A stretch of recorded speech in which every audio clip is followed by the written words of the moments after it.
Hello everyone, hope you guys are doing well.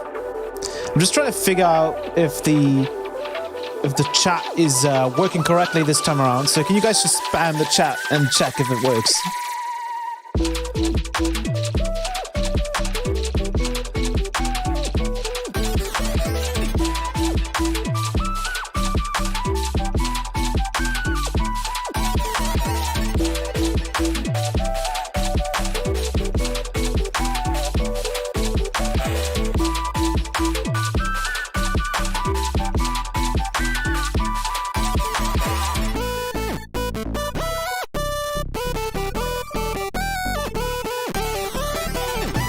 It looks like, oh,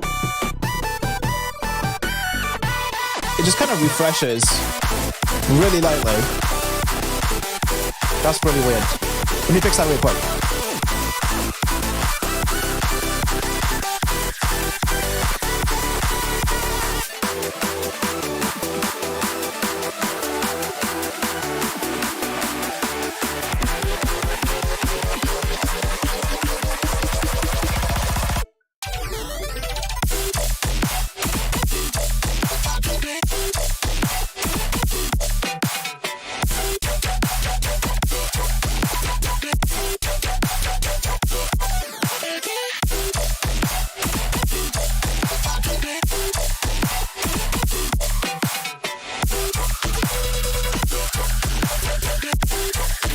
It looks like it somehow works, which is good. Yeah, it looks good now. Alrighty.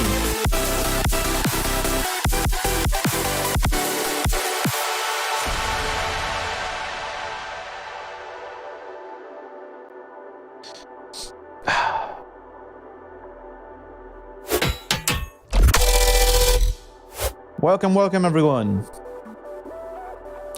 Hope you guys are doing well. Welcome to 2023. I'm going to turn the music down just a notch, just a little more. How have you guys been doing? Hope you guys had a great New Year's Eve. Mine was pretty chill. I was actually working a lot the week before New Year's Eve on In Color, if you guys haven't heard of it yet. It's a new snap peep rack that I've done, and this is probably the one that took me the longest to make, because there was a lot of ideas and a lot of attempts at creating a CPU, well, CPU friendly could be, you know, subjective, but a solution that doesn't cost plus $100, but still gets you that kind of color-based sound. And so that was one hell of a journey, but it finally worked. And I thought today we would check out some of the new stuff that's been coming out, a couple of cool new techniques that I've been doing, and show you guys what these new devices are capable of. Oh, look at that chat. Look at how late that came in. That's crazy. Why is that chat so delayed? Let me check that out. Ba-bum-bum.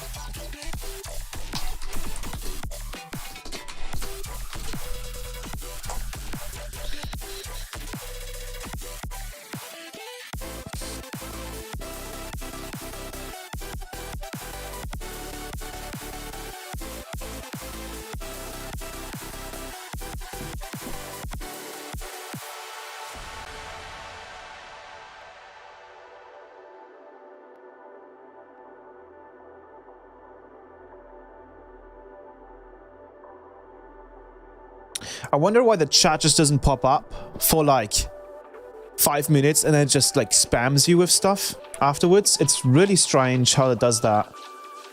I think I might have to switch to OBS instead of Streamlabs OBS because it seems a little broken. Unfortunately. I will also try one thing. Oh, where's the chat not popping up on?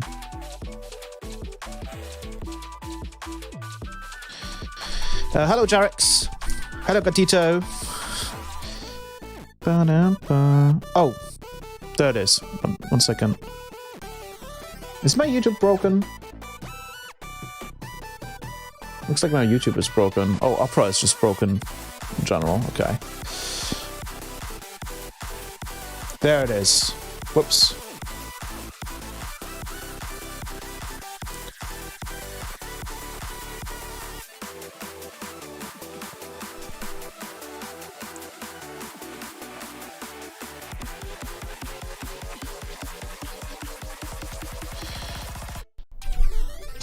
Hello. Hello, Datura, MHBZ, Gatito. Soups or soups. Alastair. How are you guys doing?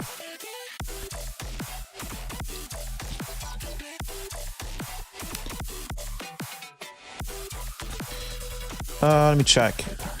I might have to change the widget on my actual Streamlabs side. So let me...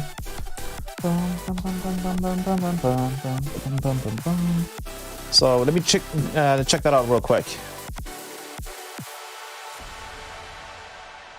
Oh god, I don't remember what the I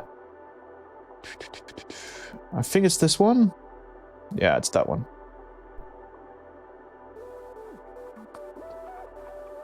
Widgets. There it is. Where's my widget? My chat widget. Chat box. Why are you so broken?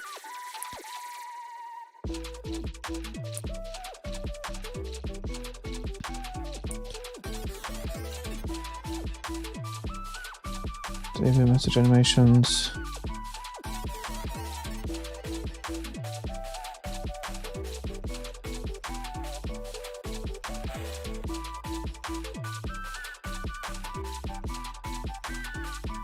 Launch.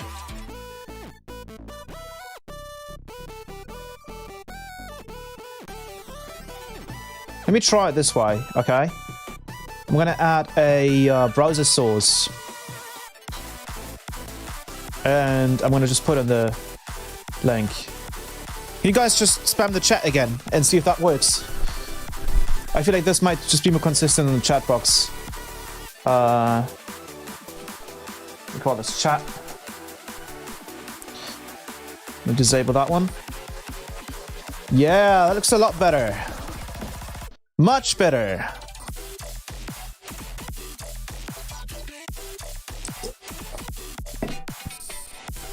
We fixed it. Sweet. We fixed the chat. There we go. Alrighty. Hello, Spale. Hello, Soy Mega. Hello, Datura. Hello, Tovin. How you guys doing? I'm also going to try with 2023. I want to try and be a little bit more active, a little bit more interactive with the chat. So I'm going to be reading you guys' comments and chats and stuff a whole lot more. Look, okay, you guys kept spamming the chat, but the chat just stopped feeding any information. What is this?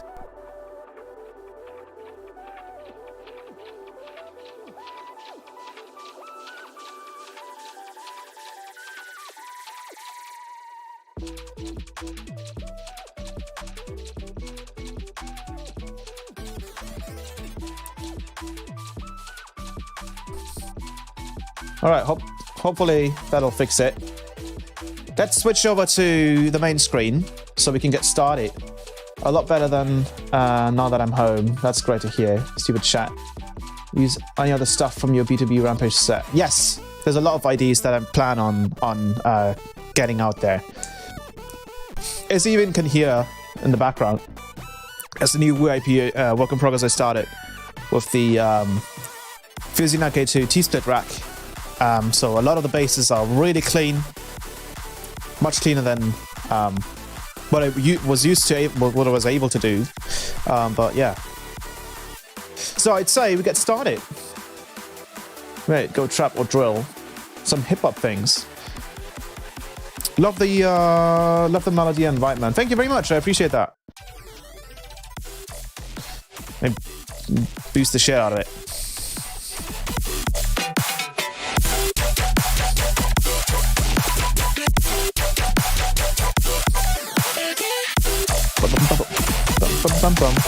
Alright, I think we fixed the chat. Looks like it's fixed now.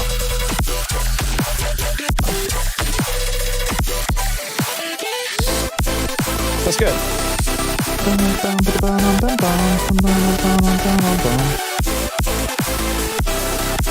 Alrighty.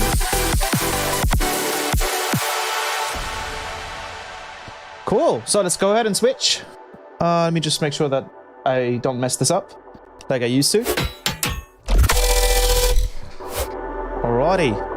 Oops, I accidentally boosted the volume there. Cool. Let me make sure that this chat is gone too, and I'm just going to paste this in here. Sweet. I might have to make it a little smaller, like right there. Alrighty. So, I hope you guys can see everything. Wait, you can't see anything, actually. I need to enable this. There we go. The chat looks a little like it's... Wait, I'm going to put this to plugins, so it's easier to read. Can I... Let's see. Where do I put it? Let me make this smaller. Where do I put the chat? Put you guys over here. That's better. Right there. Oh, that's pretty good, right?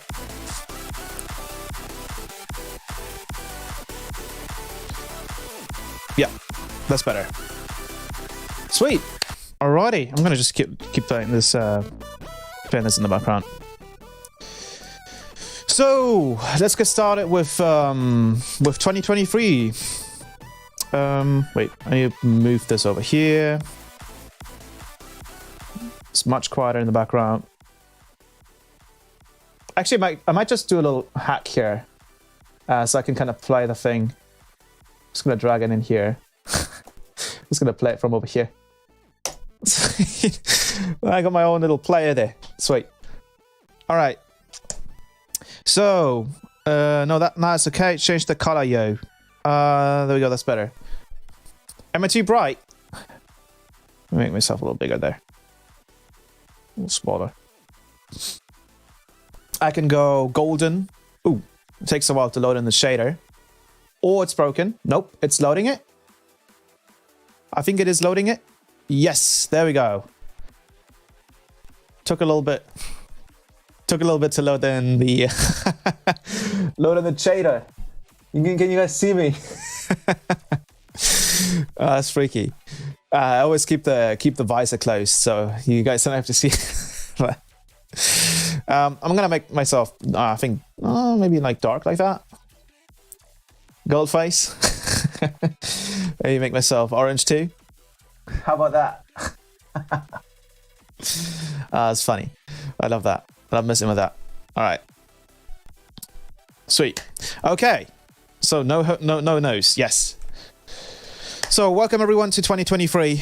A bunch of really cool stuff I've released this month. The sample pack volume 11 is still in the works, and next month is going to be quite special because we're going to hit the 12th month.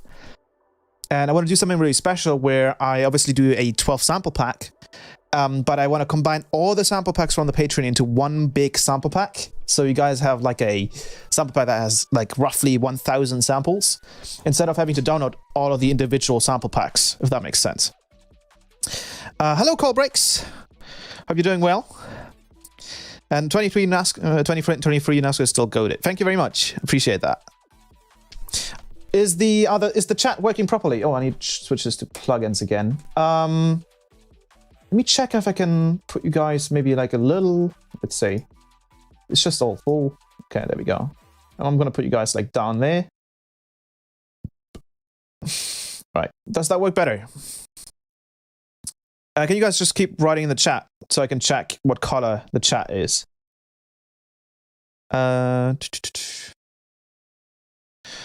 All good, man. Happy New Year. Happy New Year to you too. Why is the chat not doing anything? Some frame rate. Close. Oh, look at that. Yeah, it has like these weird hiccups where the chat comes in a little later. Maybe that's actually YouTube. That could be YouTube. I haven't really done drill so far. What should we write? Okay. Yeah, it looks like it's okay, cool. Now the chat is green. That's great. Okay, that's very good. Okay, so let's get started with some of the new stuff. The first contender here is, I think this is the most important one that I've been kind of showing off a lot recently, is end color. So what is end color? End color is essentially, and I think we can easily use this using, like for example, a base pattern. So I'm going to use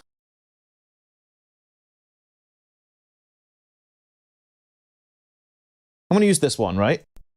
So usually if we take a look at a frequency spectrum, this is our frequency spectrum, right? So if we, for example, go into FabFilter Pro Q3, we can see that each frequency has its own little note. So we could, for example, pick a D4 note here. We could make that into a bandpass. Let's make that a little steeper. And you guys can hear, if I turn that up, if we move this note around,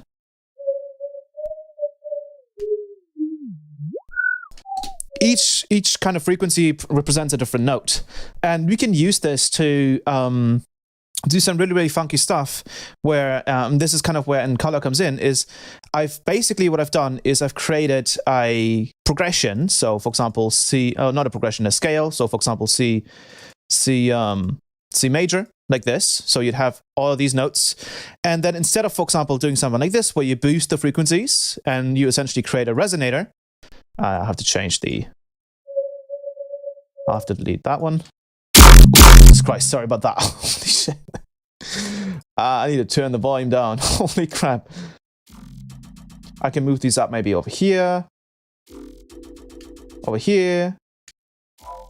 You can see that we can essentially create a little chord out of any signal that we have. So this could be this bass pattern. It could be white noise. It could be anything.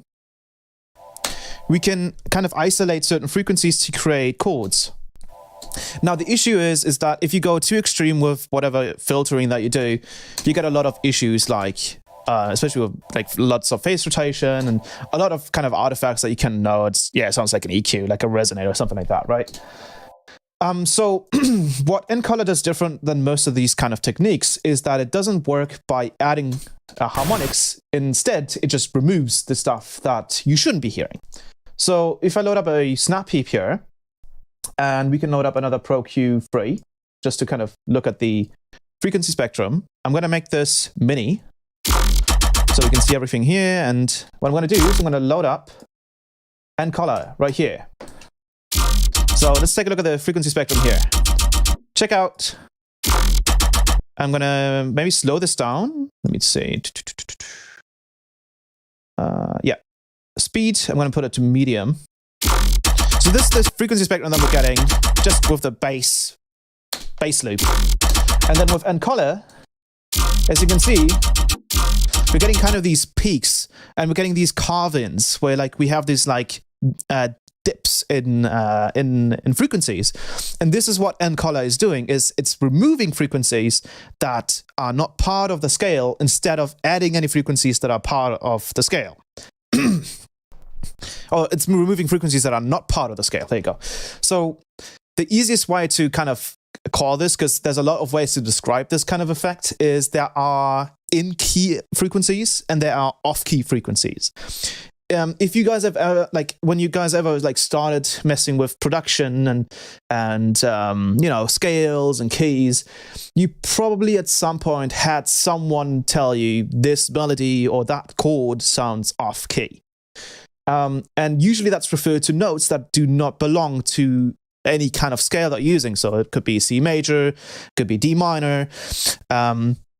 Those are usually the main ones that most people use. And so what encolor is doing, it says, okay, you want to use a C major. So we're going to take all of the keys that aren't part of C major. I'm going to filter those out for you.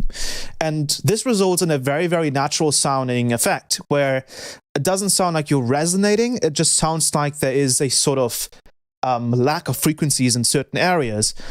But this is kind of what it should sound like if you were to purify the frequency spectrum. So that's what you're getting with encolor. You're essentially just getting the frequencies that already exist in your sound and that are part of that frequencies of that scale. And this kind of rack goes beyond much more than that, because I've given you guys the option, and this is the part that took very, very long, because I initially had, this is in the Convolver, I initially had color IRs. So if I open these up, they were different impulse responses.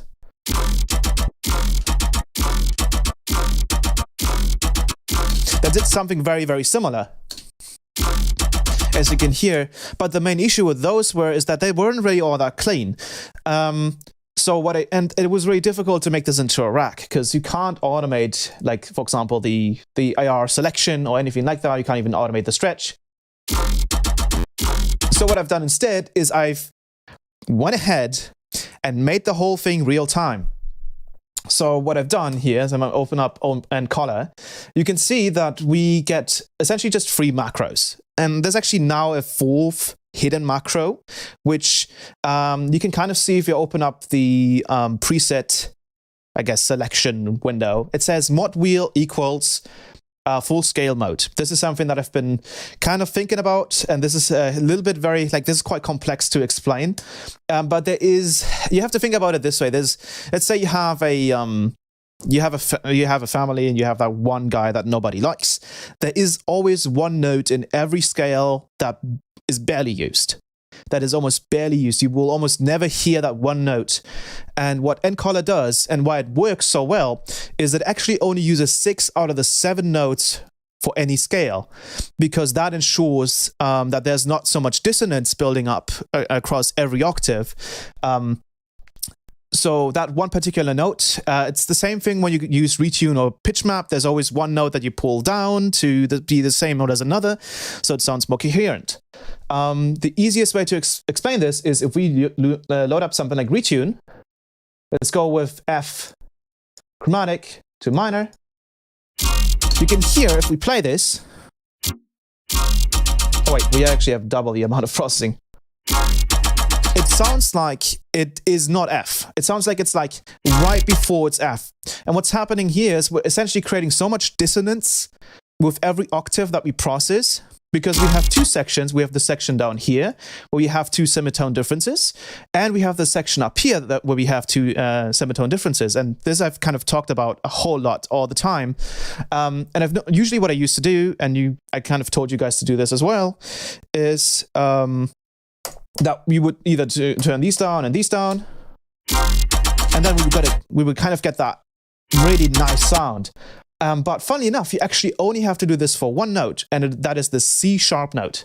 So if I just turn down the C sharp notes to C, we can actually use the G and the G sharp. Even though those are also dissonant, they sound really nice. So that is what Ncolor is doing by default. It's removing one note out of the 7 in every scale, but that ensures a kind of like consistent result. But what you can do, and this is new with this new update, is you can go back to the full scale mode using the mod wheel. So if you turn the mod wheel up to 100%, now it's using all 7 notes, and I will get into why that's kind of useful sometimes, especially if you play leads or if you play plucks, if you play any kind of melody that is actually made with a synth. Sometimes you want to have that 7th note because it's kind of considered there are things considered transitional, like a transitional melody, a transitional chord, a transitional bass note, and those usually you would kind of want to be able to do. So if you want to use that 7th note, you can hear, I'm going to push up the color here. There's a bit more sus notes in there. It just sounds a little bit more sus. Like there's more tension in there, and but usually that's off by default because it doesn't sound all that great, for example, on pink noise. If we just go on to pink noise, which is just pure noise, let's play this sound right here. Yeah, you can see the peaks that Ncolor is creating. It's actually not creating peaks in this case, it's just removing stuff. And as mentioned, as Poops or Scoops mentioned, pre-smearing removes transients. It doesn't remove them, it just takes away punch from them. And funnily enough, with Ncolor, you actually don't, like you barely actually touch the transients. There's a good reason why. If you take a look at the frequency spectrum here, you can see that the bottom end and the top end actually isn't being affected. And this looks rather weird. But there's a really good reason why this happens. It's because you have to think about how an instrument works, right? If you play a piano, if you play a flute, if you play a guitar, the higher you go with the notes, the more breathy the higher notes become, the more noisy the higher notes become. So it's very unnatural to be retuning or auto-tuning the high end of any kind of signal. So what Ncolor does is it only touches the mid frequencies because that's kind of the part that's the harmonic part. And the great part is, if we once again open up Ncolor, you can see that we have this lovely thing up here, which is a transient splitter. So if I go back to the bass pattern, and I solo this section, you can hear I'm actually isolating the transients of the mid frequencies. And then on this section, we get the tonal part of it.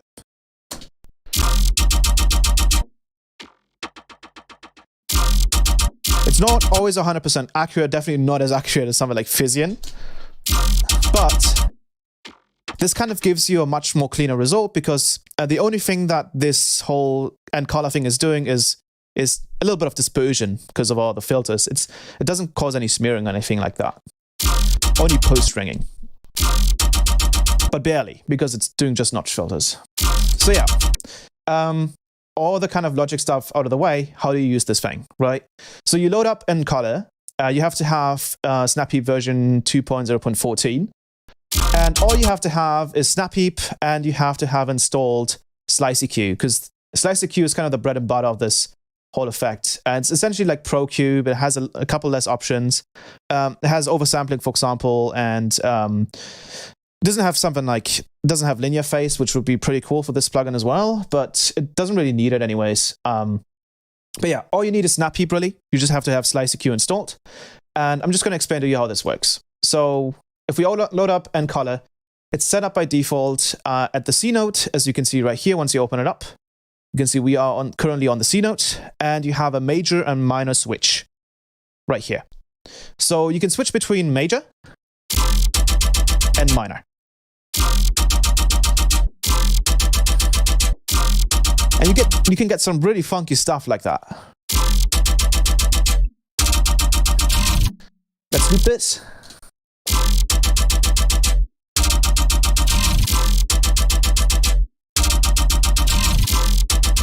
This will also, for example, work on pink noise if we go over here.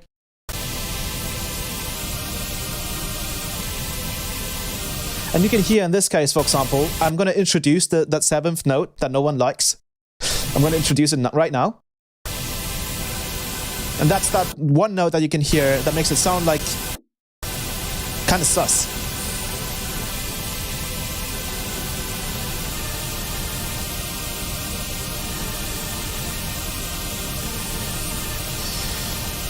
And that particular note will make most things sound not that great. So it's just turned off by default. But you can turn it on if you need it. I really hope VR finds your T-Split Direct. I think he's actually checked it out on Twitter. I don't know if he's used it yet. I don't think he's, because obviously I can see who subscribes to the Patreon. He hasn't subscribed yet, so he probably hasn't used it yet. Bro, the tiny Pro Q. It's just for, it's actually really cool, because I personally tend to use EQ8 a lot more because it's really small and easy to use. And honestly, like this, Pro Q3 kind of looks really usable. Like, doesn't take a while. I could obviously go like this as well. Where's the full screen? There you go. Now you can see what Encolor is doing. Let me make this a lot smaller. Oh god. There, you can see the notches there. So this is what Encolor is doing. It's essentially notching out all the off-key notes, and you can see it's a destructive process, but it's much more different than something, for example, that Retune does, or something that PitchMap does, or any resonator does, where it's usually additive. For example, with Retune, if we have a node that is at F and we have a node that is at F sharp, it will take that F sharp note, if we're in some kind of key that would turn it, pitch it to F, and we would have two harmonics that will both be playing at F, so we would get a higher amplitude at that F note, because we have two frequencies both occupying that space. In this case, Encolor isn't really boosting any frequencies. It's just taking out the ones that shouldn't be there to begin with. And the whole process looks like this. So I'm going to go out of that full screen mode here. So now we have major, minor. And what we can do now, and this is something I've kind of been developing, this really cool looking piano roll here that I've made with using Remap. It's just a lot easier to use than what I had before. If you guys remember NSUB, I've actually updated it for that too. So now in NSUB you have the same piano keyboard down here, so you can more easily detect the notes that you want to use. So this is a C, C sharp, D, D sharp E, F, G, G sharp A sharp. Oh, I think I messed that up. And B. Something like that, yeah. So NSUB and Encolor both have this now. Hello, Keel. Doc, don't show my... Speaking of VR, he dropped another studio time today, and it basically covered all the Retune pitch map and stuff that you've covered over the past 9 months. That's great to hear. I think he's missing the T-splitter, like the transient splitting thingy with Physian, because he did check that out. And I don't know if maybe he recorded the video before I released Encolor, or if he even like knew about Encolor at the time. But this is one of the other ways you can do color base. And it's one of the most consistent ways. I'm going to show you guys why it's so consistent. But yeah, as you can see, what this thing does is it just removes frequencies that shouldn't be there. That's all it does. And we can switch between major and minor, and then we can change the key right here. And this is kind of where the magic happens. Let me grab that Pro Q. Let me put it down here. Sweet. So now we can move around the key, and you can see we can move it across all the different notes. So we can have all kinds of different major and minor scales. And let's move it to the note F right here, right? So we are at C, C sharp, D, D sharp, E, and then we move it to F. And the cool part is that this is a process that you can actually dry wet. This is kind of nuts. So you can actually take down the mix of the whole rack.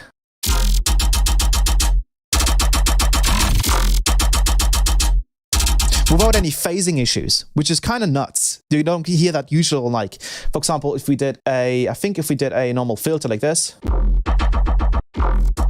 Well, in this case, actually, this one would work. I think once we have a thing like, let's say, this is one of the issues that you usually would run into. Let's say, oh, we can actually just do it with multipass, I think.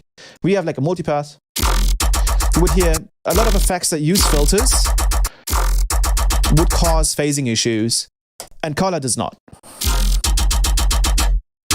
So you could, for example, have a bass that, or like a drop that starts off really heavy, and then goes into that kind of color-based style. Gotta act like I'm working. Be back in a second. All right. How much percent per note? What do you mean? What do you mean by percent?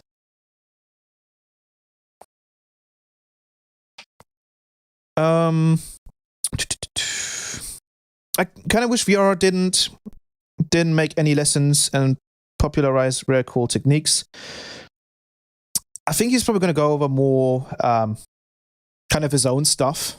Because it's also good that he didn't do anything until now, because it meant that people would have to go out of their way and learn this stuff themselves and experiment themselves. So it's cool to see that he has a couple of new things to bring, and a couple of things that we've already seen on this channel too. A couple of the techniques, which is great. I think you guys are just going to essentially just benefit from both things, right? Other people already kind of doing stuff, and then him adding to everything. And obviously I think he's very, very sophisticated at using his tools. Like, that guy is cracked. He's cracked. He will take any effect and just find a way to, like, find a kind of workflow with it, like a way to use the effect that no one would ever think of. It's really, really unique. And I mean, Pitchner has been out since 2012, and so anyone could have discovered it early on, but no one really did until he like started to mess with it really and noticed how like powerful it is.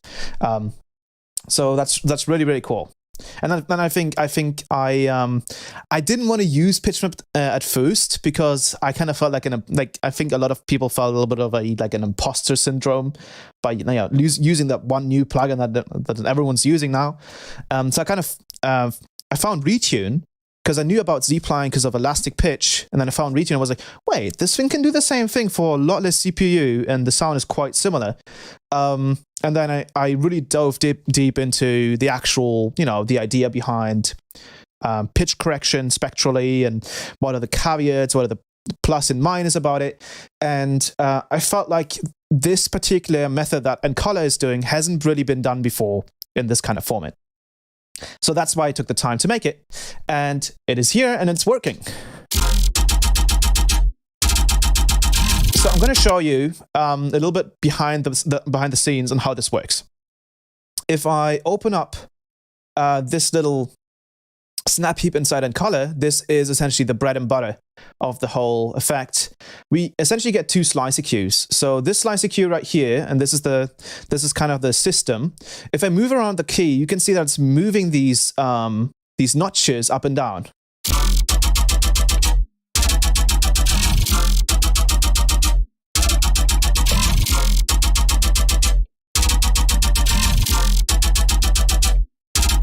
So that's how it works. And you can say, for example, in this case, we have one dissonant note per octave. We can add a second dissonant note by turning up the mod wheel right here. And in this case, it's actually removing that. So it's weird. Okay, so this effect is very, very complex and it's very difficult to understand. But this is the notch filter section, right? So this means this is removing off-key notes, all right? So that means currently we're removing one extra note, even though we should already be removing 5 notes. We're removing 6 notes per octave. Turning up the mod wheel, we only remove 5 notes per octave, and now we're getting that sus note back in.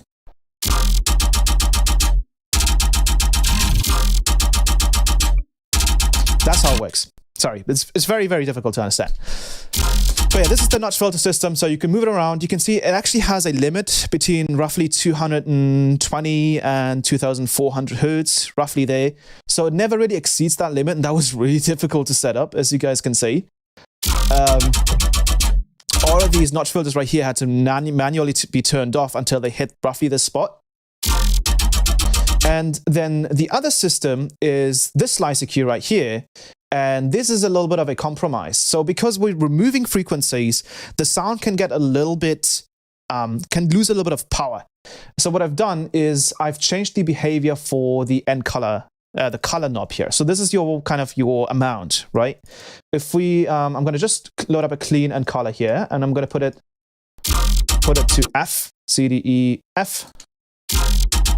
So you have your color knob right here, and it currently is at 0%, which means it's just doing notch filtering. That's all it's doing right now. And we can move it towards -100. And now we're getting nothing. If we move it towards 0, we're getting that kind of notch filtering again.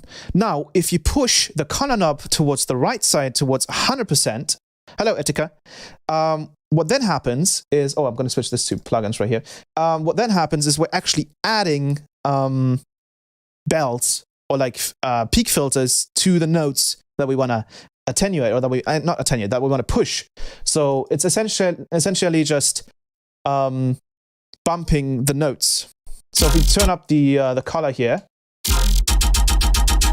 you can see, especially on the EQ,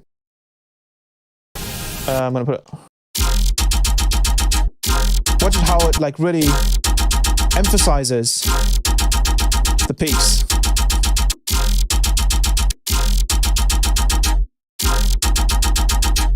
I'll be right back. I gotta open the door real quick.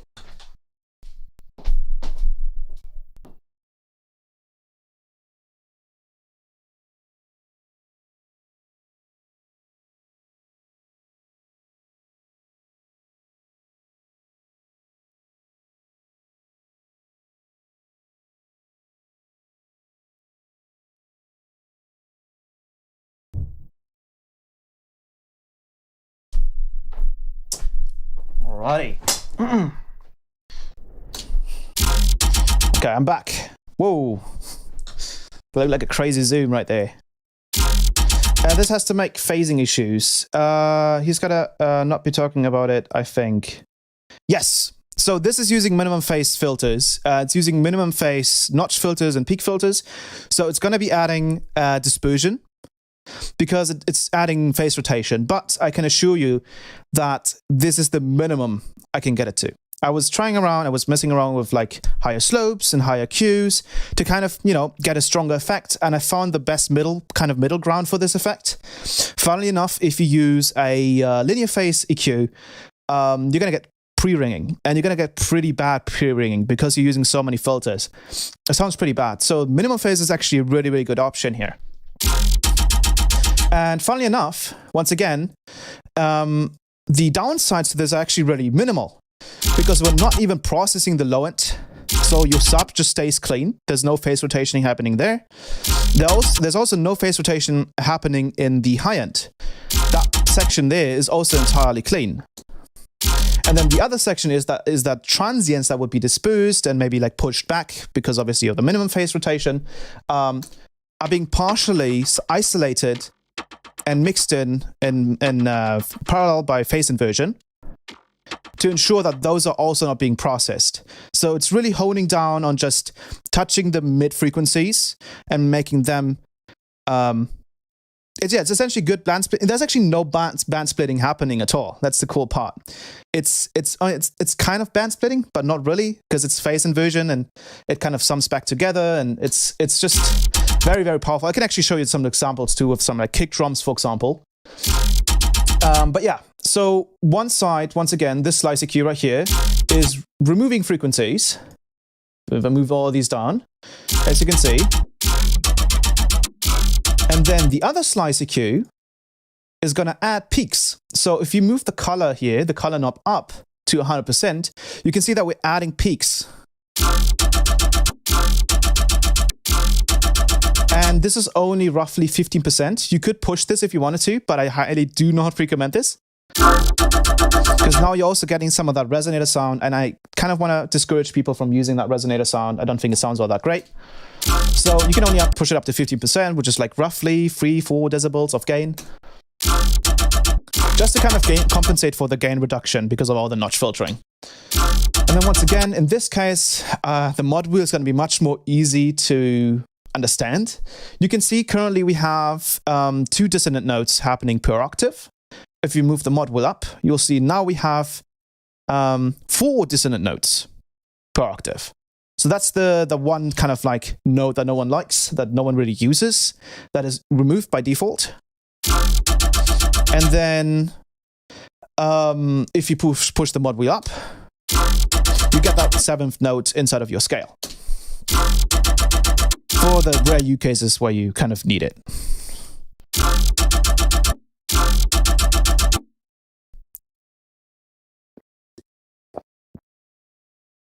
It had too much ringing to repair afterwards.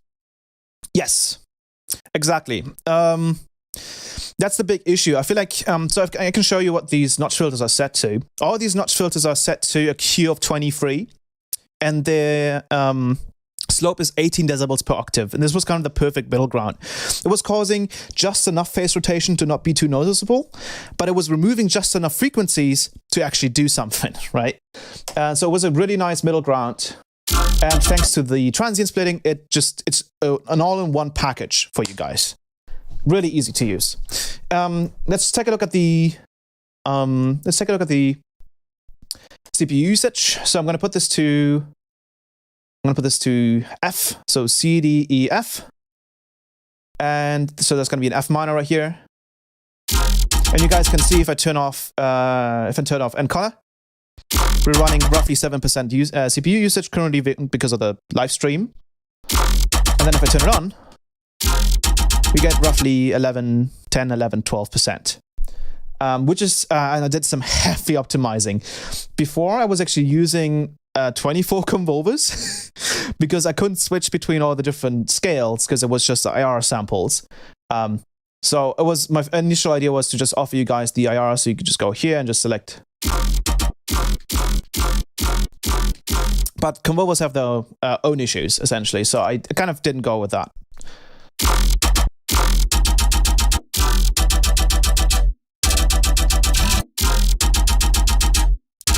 So yeah, that's in color. Now, I would say we just try this out on a bunch of different material. Why did you stop streaming on Twitch? I actually couldn't multi-stream. Whenever I tried multi-streaming, Twitch was just black. Like, there was nothing happening there, unfortunately. So I just kind of went with YouTube, I feel like. YouTube was kind of more easier to work with. But yeah, you can hear this is what Color is doing. So you can see the area that it's affecting. We can mix this in and out.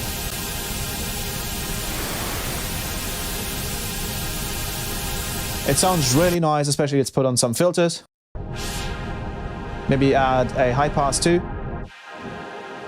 And then what I'm going to do is I'm just going to add a bottom note. We are currently in F. So I'm going to just add I'm going to go with a wavetable. That should be easier to do. Unison, amount, and let's do classic.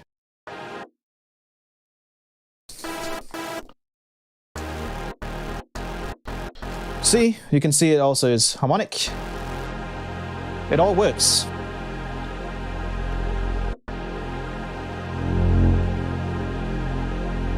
As you can hear. We can also try, and this is where it gets really, really interesting because of its kind of nature. We can use a frequency shifter.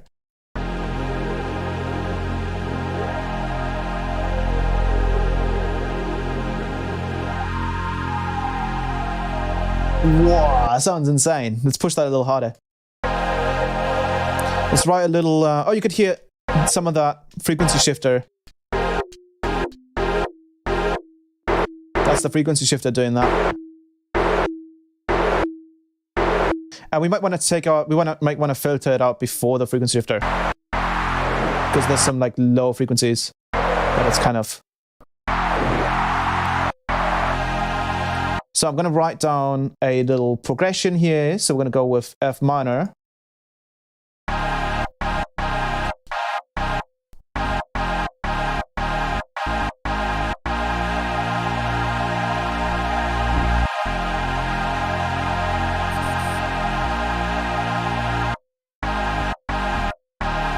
Like that, for example.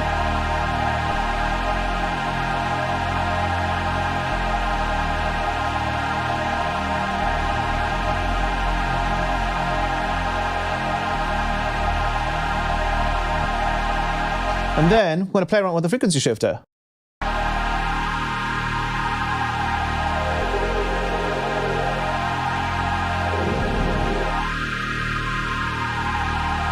Let's actually give it some more notes.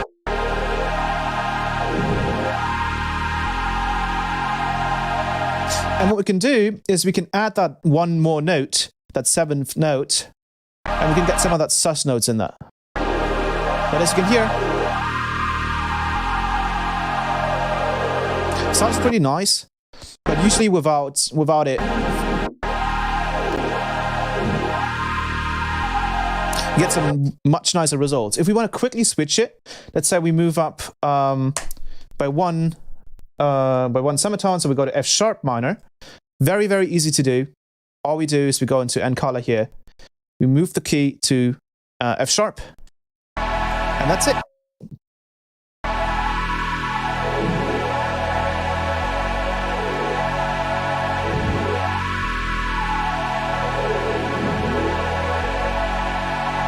Now, we can do the same thing with a bass sound, for example. So if we take a bass pattern, for example, number 6 here, I'll just use this one, 07E. So we're going to go with a E key here, so C, D, E right there. Let's delete all this stuff. What we're going to do is we're going to grab a multipass. Let's see, reset the volumes there. And I'm going to grab a frequency shifter for just the mids and high frequencies.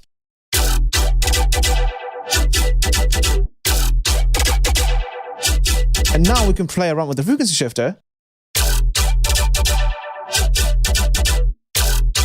And once again, it's a very transparent effect because it's not doing any heavy processing. It's not repitching things. It doesn't have anything, have to convert anything to MAV and then back to audio. It just filters out the things that should be there.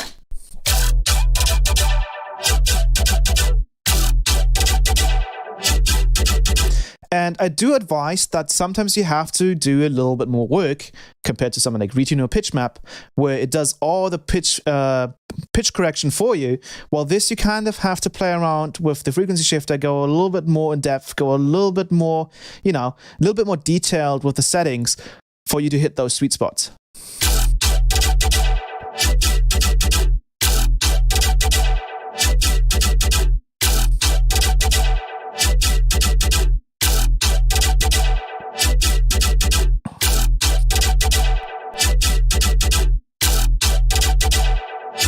A sound invokes such a specific emotion. Right, yeah. It's really, really cool. Instant pad, yeah. So you can totally grab an LFO, for example, and then automate that. So we can just do something like that, for example. Let's put it to sync.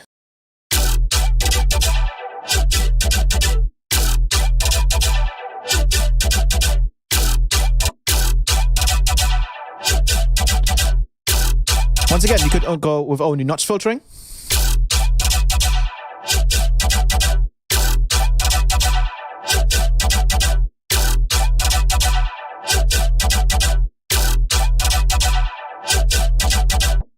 So yeah, it just works, right?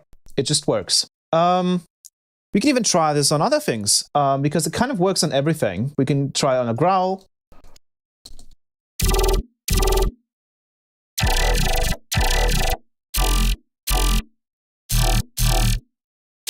We can try it on, let's do some drum and bass basses. We can take out the color.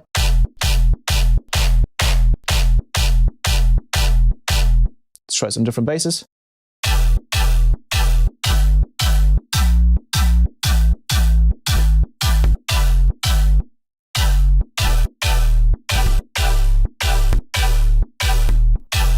So you can see it kind of just makes anything work.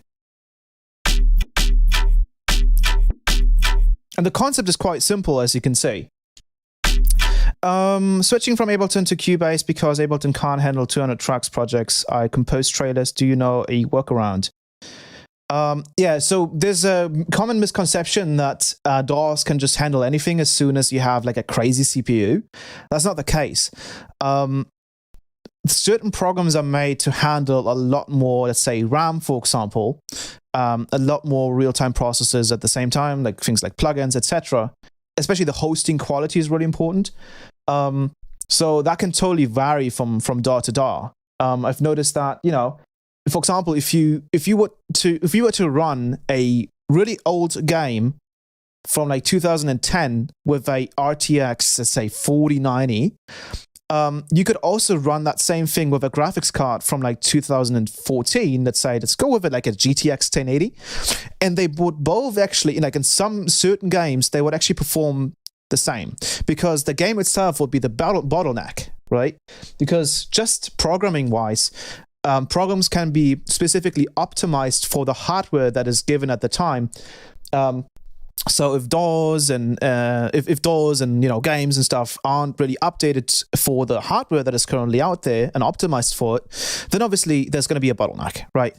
The same thing happens with people that have, let's say, 32 gigabytes of RAM or let's say 64 gigabytes of RAM, and they make a project file that uses, let's say, 30 gigs of RAM, and they're essentially Ableton runs really slow. Like just adding another plugin is extremely slow at that point, because Ableton isn't really meant to be used with that much RAM. Usually the limit is like 16 gigs. Usually most systems have 16 gigs, especially if you take a look at what Ableton is kind of promoting anyways, it's MacBooks, right? And most MacBooks usually have around 16 gigabytes, especially for music producers. So I'm sure they can probably do some more optimization there, because I mean, video editing programs can do it. They can handle tens of gigabytes of video footage and still run well. So why couldn't DAWs? You know, some are just not optimized for the current hardware.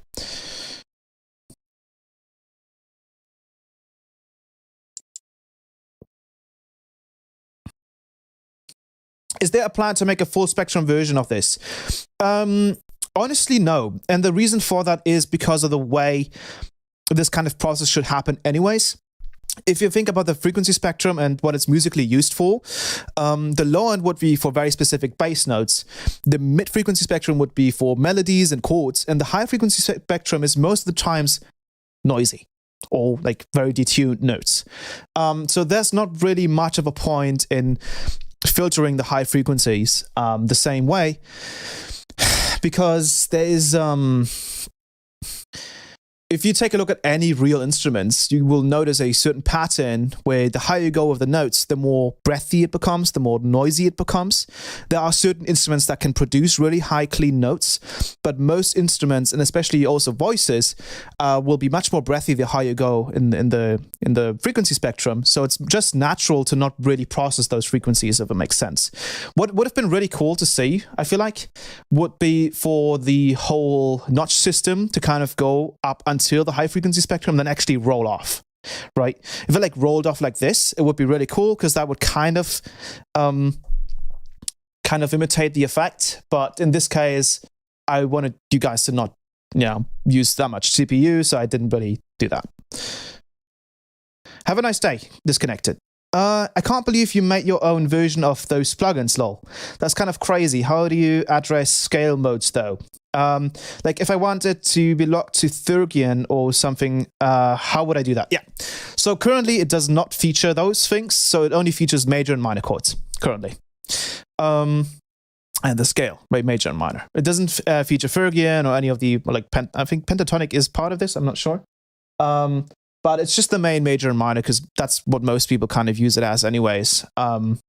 If you want to, like, really specific ones like that, I feel like there should just be a plugin version of this, which might happen at some point, I don't know. But at that point, you could probably grab a retune or something, or like a pitch map, because that's a very specific scale. And this is kind of supposed to just be more broad, if it makes sense.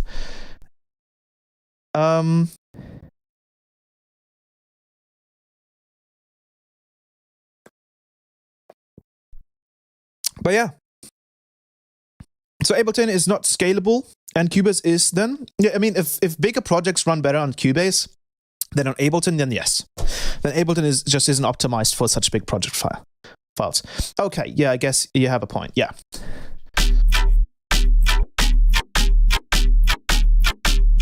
But yeah, so you can, as you can see, you can kind of make any bass sample work for any key as well. One of the easiest ways to show this is we can take any bass sound, for example. Let's take a bass pattern. In this case, let's go with the rhythm pack from last month. Let's go with 140 BPM. And what we're going to do is we're going to take out the sub. So we're going to add a filter. We're going to take out the sub. And then we're going to add end sub to this. It's going to be right here. And now what we can do is we can kind of just use the same key. And what we could actually do, oh, this would be really smart. Let's just put the key down for both this and this right here. And what we're going to do is we're going to use a macro and map the key C to B and the subnote C to B. So now if we change, and this is pretty nuts, if we change the key here,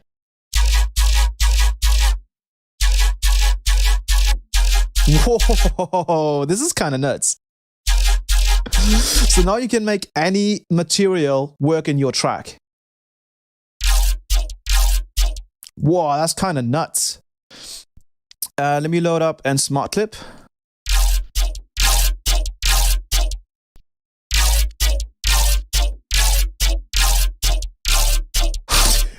Dude, this is kind of crazy. That is kind of nuts. Let's add even more layers to this. So what I'm going to do, and this is another thing that I wanted to talk about today, is smarter processing. There's a couple of ways we've been kind of processing bass sounds and sound designing that don't quite make so much sense anymore, even if we have the kind of processing power for it. There's a bunch of ways we can optimize that process. Dude!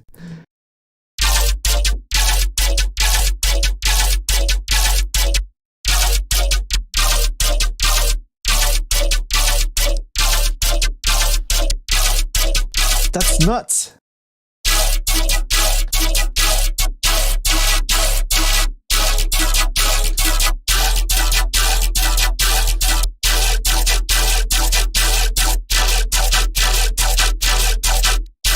Let's go into end sub and make this a parallel sound so we can add some pitch envelope. And then turn the delta up. Then some distortion. Then some bias.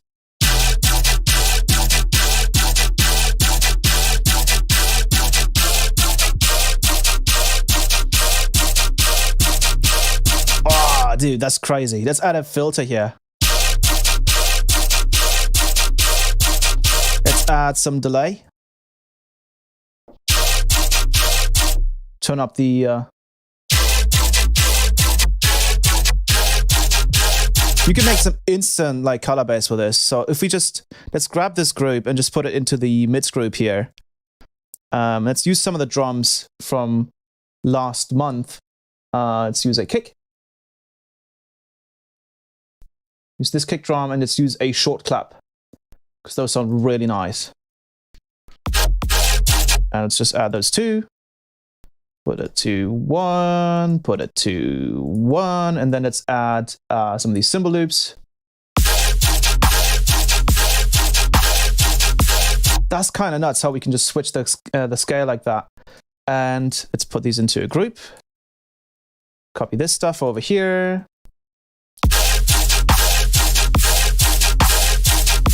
And let's duplicate this kickstart.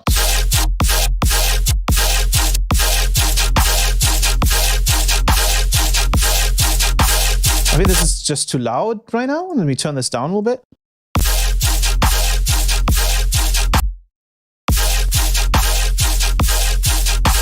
And once again, we can also add background effects. So for example, let's grab some background effects from volume.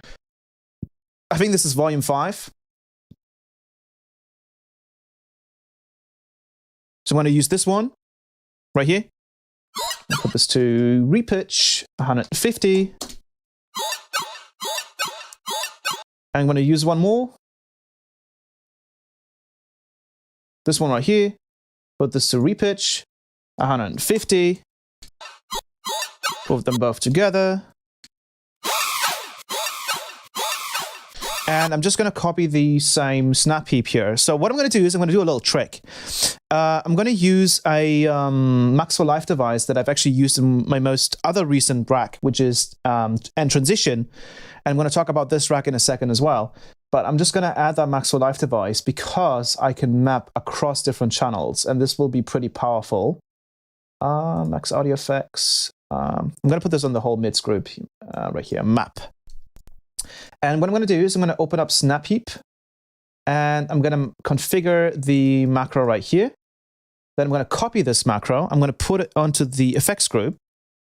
And obviously, we don't need sub for the effects, so I'm going to get rid of that. And then what we should be able to do is we should be able to map both of them to map 8. But I don't know if we can map multiple ones. We should be able to by just grouping this. Then we can map these two maps right here. There we go. Map number 1 to this macro, and then map number 2 to the macro down here. And now, you can check if I play around with and color here on the back effects. You can hear it works for that too. So we can play around with the key. So you can even make back effects work. We can maybe take out some of that extra push on the color, because we don't really need it. And now all we'd have to do is we just have to move one macro right here, and we can make any scale work right now.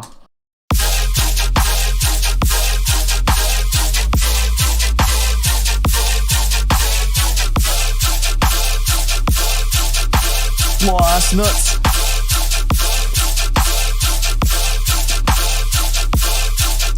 Let's throw some other bass shots together.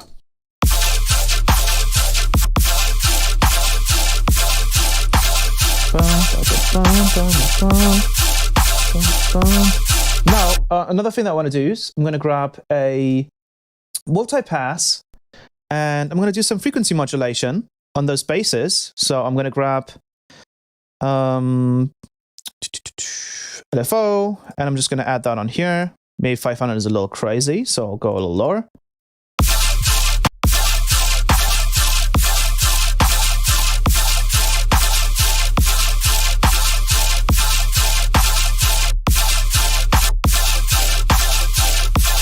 Maybe I'll only do it on one of these two basses.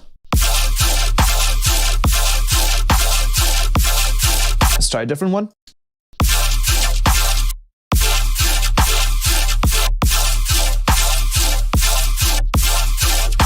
Let's grab, let's say, one of the bass patterns instead. Oh, the speed here is a little different, so let's do that. Put it to repitch.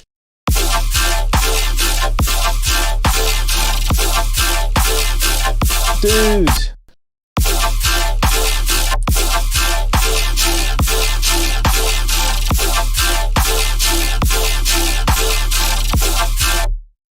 You can even try something like, pitching the actual sample. That's another option that you have.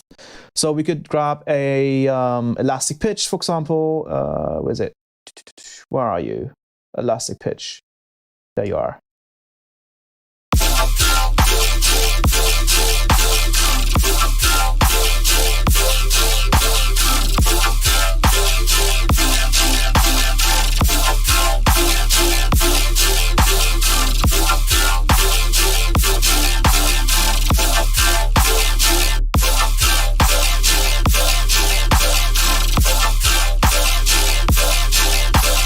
Try a different bass pattern.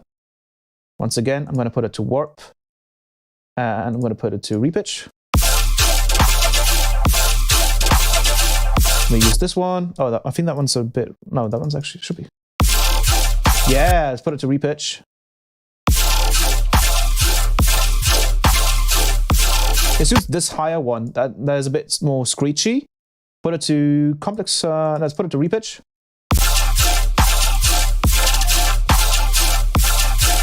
Let's just get rid of the automation here and just frequency shift it.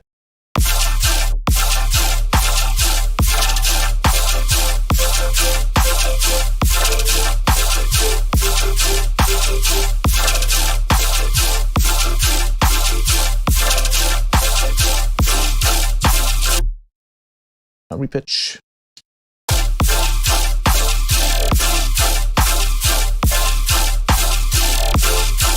Choose a different one.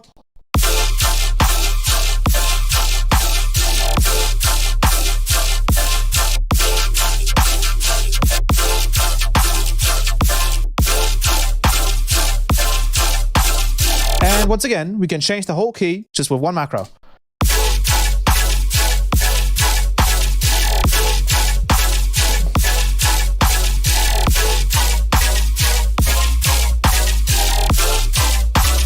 So we can do some phone and stuff too with this, probably.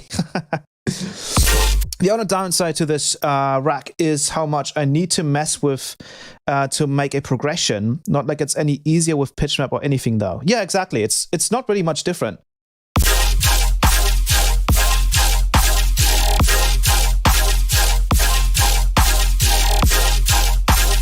You can even take some bass glitches in here and just try those.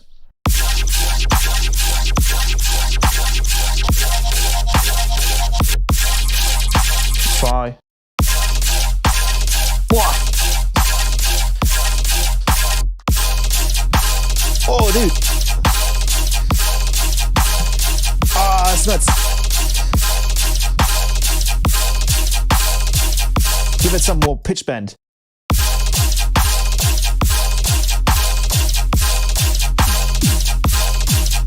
Some more delay.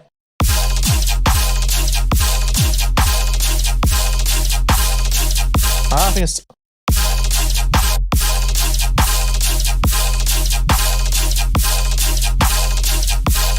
I think the volume input has to be a little quieter. There we go. Yeah, this is just awesome. Now you can really play around. Macro.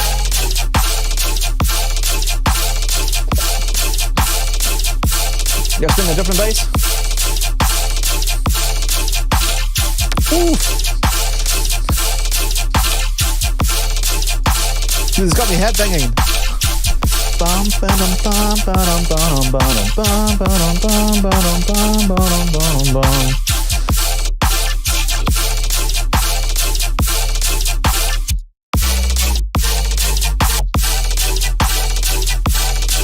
Let's use a different one here.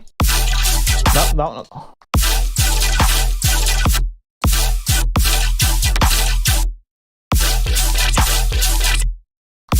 We have that one. Got that one.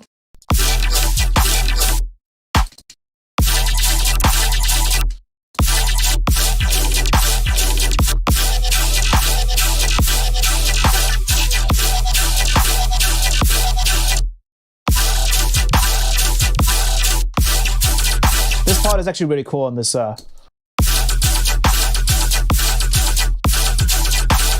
take out the pitch bend on this.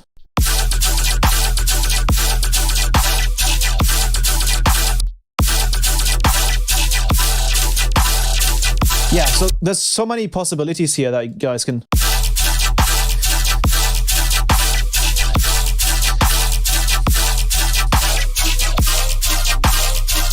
It's kind of nuts.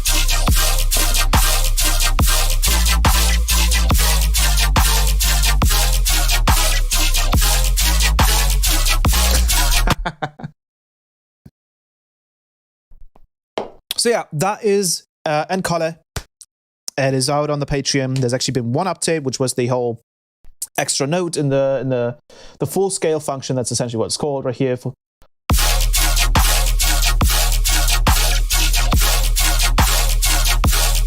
you can kind of mess with that too. And this is really, really useful as well if you have any kind of progression, you want to add, like, you want to kind of clean things up a little bit. So for example, if you do, let's do a simple little pluck that I've been doing recently. So like a bam bam.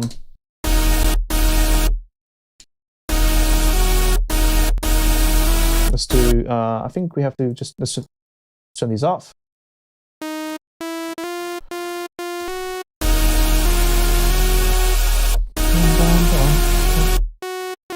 Bam bam bam bam bam bam bam. I'm gonna solo this. Go to 150. Let's do 174. Bum, bum, bum, bum, bum. Bum, bum, bum, bum, bum, bum, bum, bum. So let's go 1, 2, 3, 4, 5, 6, 7.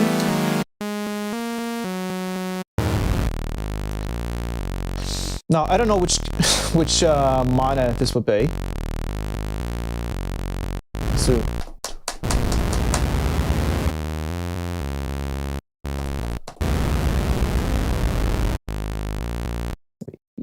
let's check which one it would be.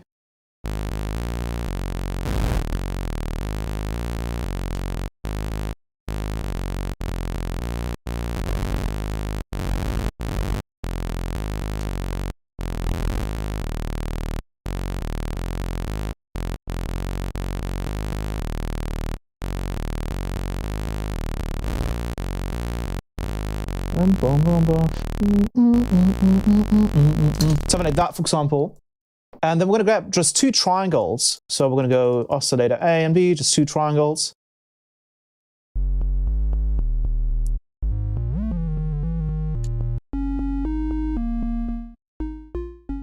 So we're going to just do some very simple kind of pluck thingy.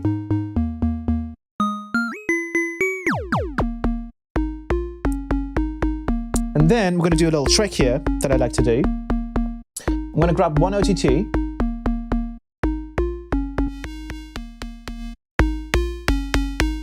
And I'm going to just filter both of them a little bit. And I'm going to grab 2 delays. And one delay is going to be a ping pong. And it's going to be very, very sharp on the timing here. And then the other one is going to be not ping pong.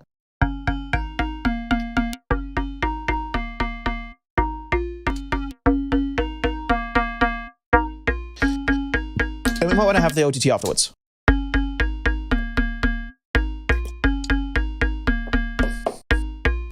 Bum, bum, bum.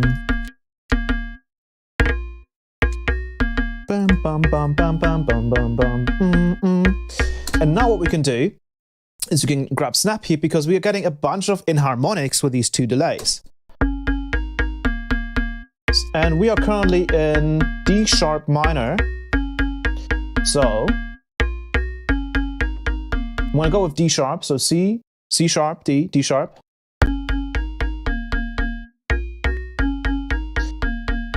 And because we're playing a pluck, what we can do is we can check if every single note is actually being, filtered out. So what we're going to do is we're going to just play every single note in the scale. You can hear that E sharp is struggling right now. That F sharp is playing, but that E sharp is not playing. And that's because that's probably the note that in this particular scale is being taken out. So all we have to do is turn the mod wheel up to 100%. Now we have the full scale mode on. And now we can hear that E sharp note again.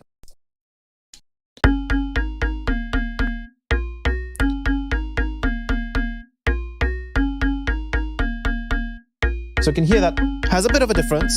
In this case, once again, if you use leads, if you use like melodies, plucks, anything like that, I highly recommend you turn up the full scale mode. If you're using much more noisy sounds, I highly recommend this is off. And it's off by default because it's just the more natural kind of way things will fit. So now we can really mess around with the delays. Bum, bum, bum, bum. And you can hear if I take out encoder.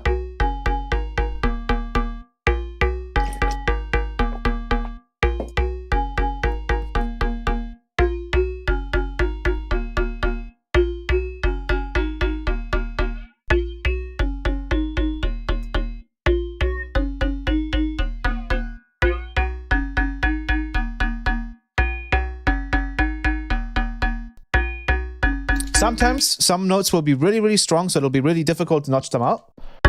But some of them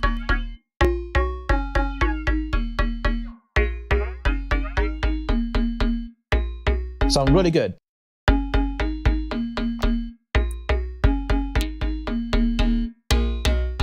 And we can even distort this. And thanks to encoder,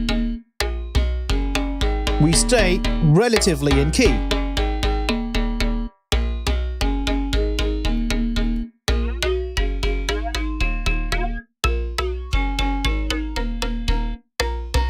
You're finally able to watch the stream. What's up, Hyperlunion? Hope you're doing well. bum bum bum bum bum.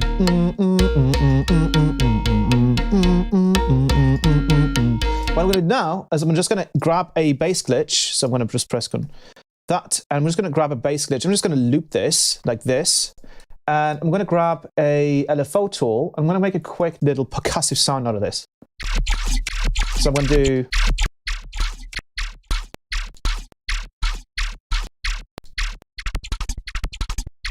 just like that. I'm going to grab a spectral gate. I'm going to grab a phaser.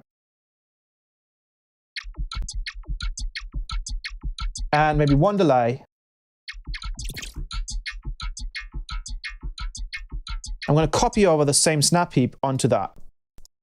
I'm going to make it a little louder. I'm going to take out the sub. Add a shifter. And you can hear it works.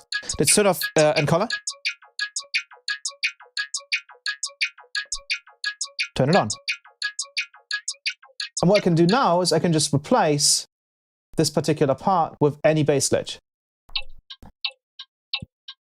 And we get a bunch of really cool kind of results. And then when we play that together, let's kind of distort this so we don't.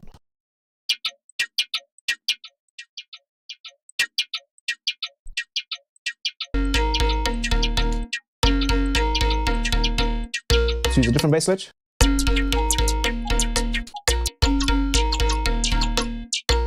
Let me make LFO tool a little faster.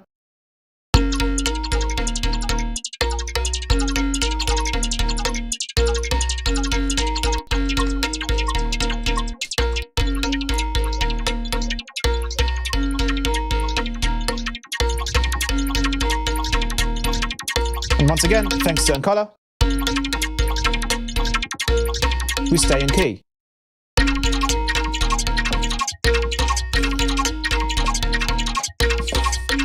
Your helmet has like a green screen stroke when you look to your left. Oh yeah, that's probably because of the screen space. This is actually reflecting the background. Let me show you. How would I show this? Oh yeah, if I go... There you go. So I actually have a green screen behind me. That's how this works. I can turn that off. Oh, 1 second. There we go. Bam. I can turn that off. Now I have my regular background. If I switch scenes, I can just turn that on. And then you can see, if I'm back on my Ableton, everything's clean again. So now we can just go with generative music.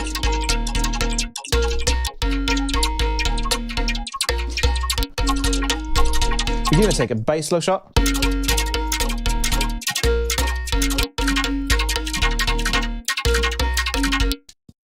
Let's go with a bass, Nora bass. Huh? No. You can take anything in here.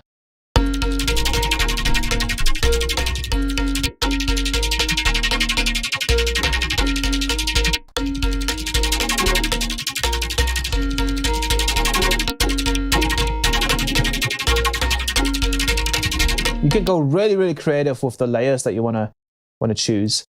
Let's do some of these bass glitch fills. Ooh, let's move this a little bit. Ooh. Bum, bum, bum, bum, bum, bum, bum, bum, bum, bum.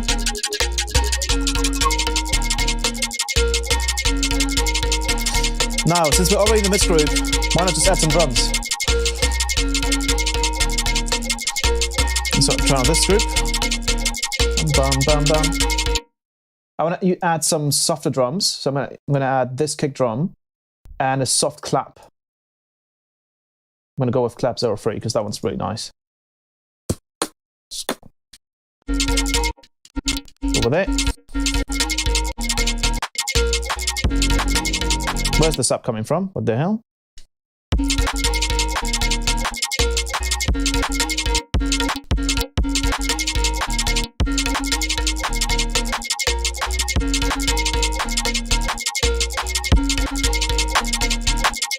Go to the cymbals group. drum and bass part.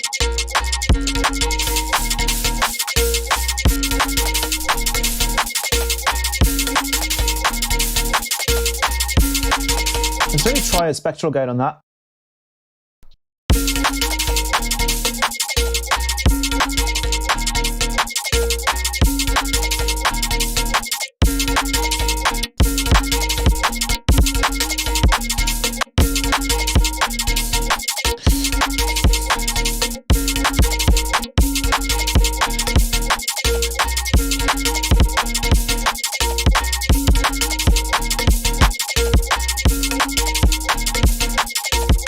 There we go.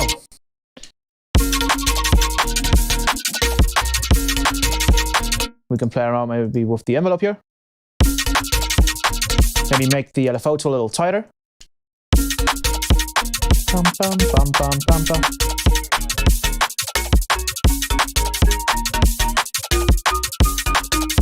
Maybe we can use the envelope here for both of these levels. So bam and bam. Actually, let's use it just for that high note.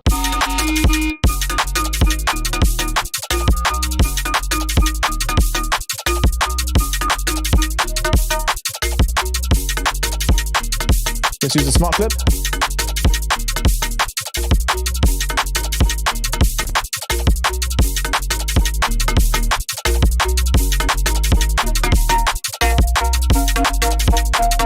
Yeah.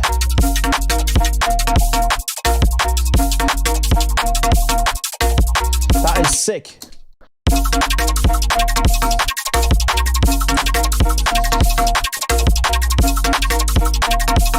Let's use some heavier drums.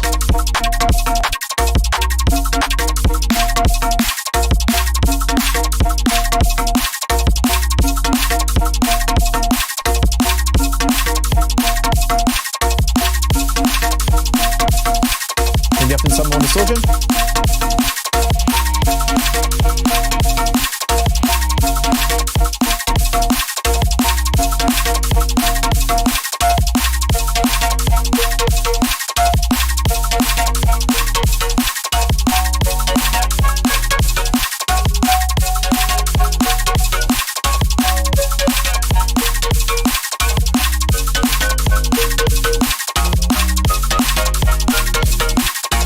Bum, bum, bum, bum, bum.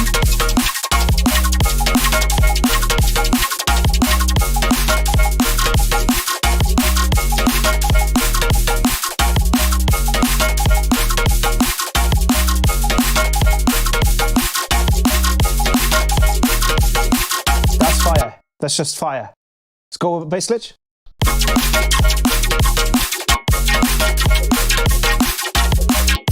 Ooh, we can even go with like a longer glitch here. I need a long one.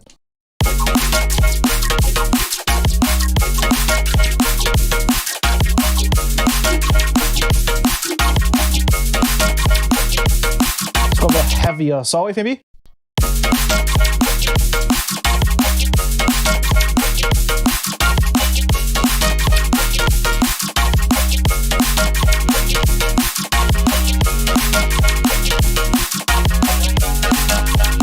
So yeah, you can see end color works.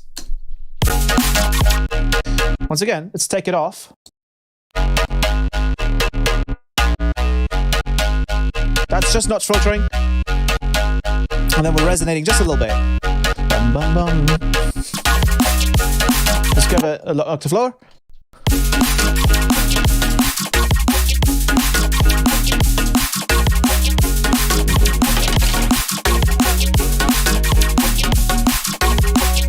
Now, another great addition or another great idea here is that I might, so this is something I want to propose. I don't know if any of the kilohertz guys are watching right now, but I want to do another content bank with kilohertz. And I want it to be a color-based content bank because, and this is the great part about Encala being Snap Heap, is we can make color bases inside of Faceplant. So I can just load up Encala inside of Faceplant. And now all I have to do is maybe just put down a note. So I'm going to put it down to, let's say, E, right? So I'm going to turn it down. I'm going to grab this outside because I just want to solo it. Now what I can do is I can just set my encoder to be C, D, E, and I can start making bass sounds. So I can maybe just do something like that, and I can maybe switch this out with a wavetable and go with N wavetable. Let's grab an LFO here. Let's put it to 2/4, and then put this to sync. Move it like that. Make it slower. Move through the waveform. Add this to the gain. I think this is really, really fast here with the BPM currently. I can add, for example, N power.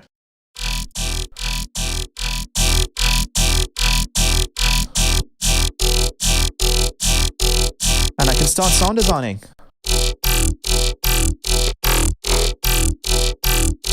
With whatever filters that I want to use. I actually have this really cool rack called quad filter, so I have a bunch of filters here already. This might be another freebie for the Patreon. I'm going to send a subnote out to lane 3. I'm just going to automate that too. I'll just filter out the low end here.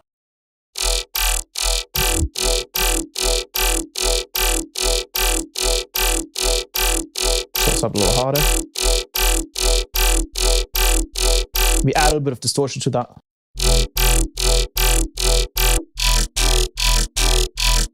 And what's kind of nuts is that now, because we are kind of scaling everything to E minor, you can play any notes.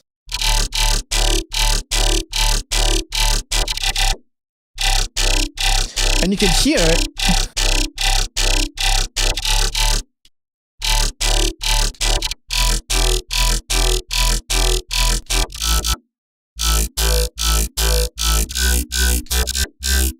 It just works. It just works in any scale. We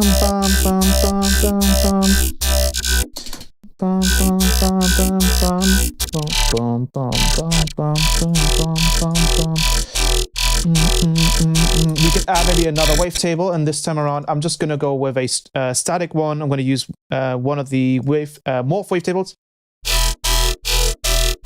I'm going to morph, maybe automate the level extra.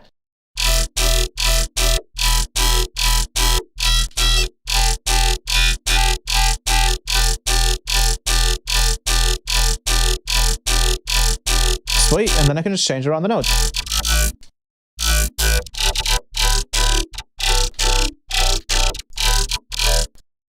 Now, one thing I've noticed is that squarified wavetables do not quite work the same way with encoder. You want to add just a little bit of like bend, a little bit of warping to them. Just a little bit. A little less than that.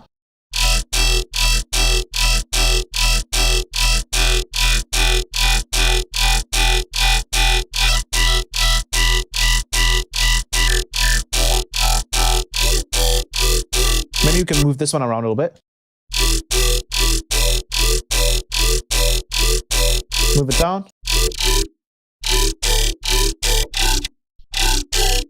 Dude, that sounds insane. Let's add some like convolver maybe. Ooh.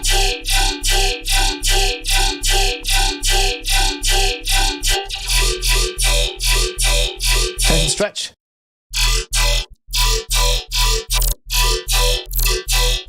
That's just the notch filter currently, so let's also automate the notch frequency here.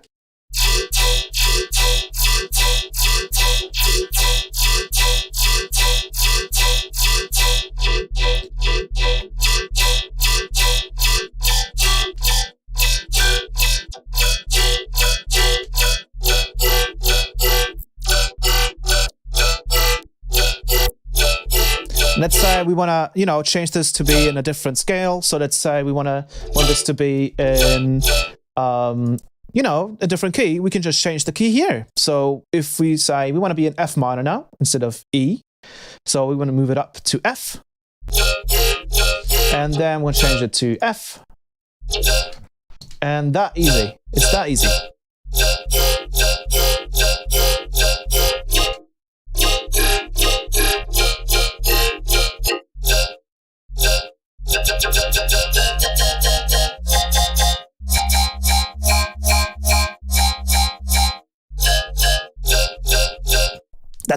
that's in color.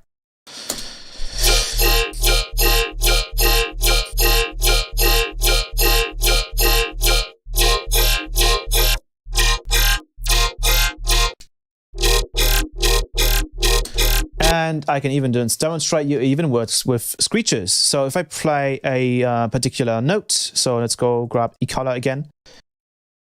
I'm going to be on an E note. And I'm going to do a crazy screech using a wavetable and the scream filter that I made. Scream filter, I'm going to add an power rack. And I'm going to go with E. So see the E right there. I'm going to start adding some scream and drive.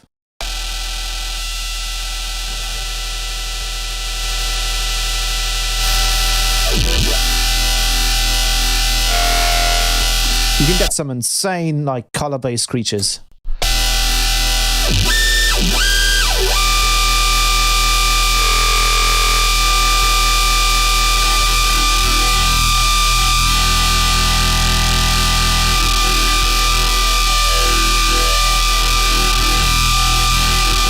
You can even do this with just simple FM as well. So we can just take analog, analog, analog, and start FMing them with each other.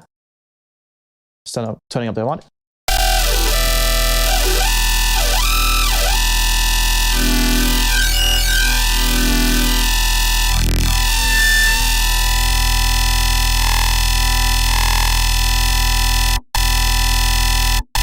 And then obviously we can also play this in the chord. So the scale.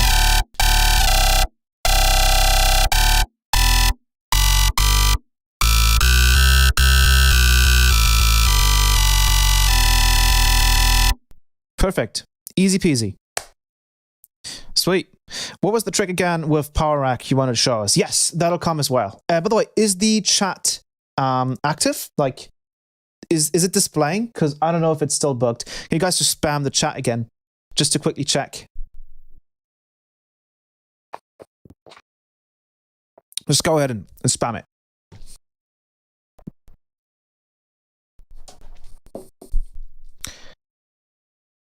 Did someone write yes? Yes. Wait. A. Hello, Knife Point. Hello, Matchuk. Hello, Kostak. Nyato. Asn't. I don't know. I'm not sure how to pronounce that. Sorry for butchering that. What the Fookies? Papery? Yes. Sweet. Everything works. Great. Perfect. So, someone subscribed. Do you think someone could hypothetically make a good color-based remix of Rumble? For sure. I mean, we could just load up Rumble and just throw in color and color on it too. There's a little delay. Yeah, there always is. Hello, Moses. But like 20 seconds. Ooh, 20 seconds delay. Yeah, it's pretty bad. The chat is kind of weird. What do you think of the new VR tutorials on YouTube? I think they're dope. I think it's great to see that he's also putting out some information out there. Because I'm definitely not a fan of gatekeeping stuff. I think it's always good. He's a pioneer of the whole scene, and it's great to see that he kind of pushes sharing information, which is great. I like that.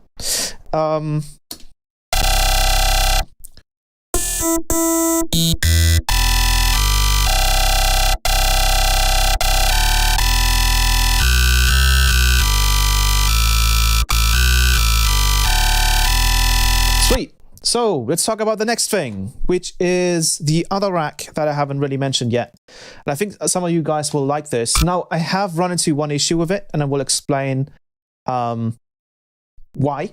I'm actually going to open up another Edge browser to show you. So this rack, and I'm going to open up where Max for Live Essentials right here. So you guys will have to grab this. This is free from Ableton.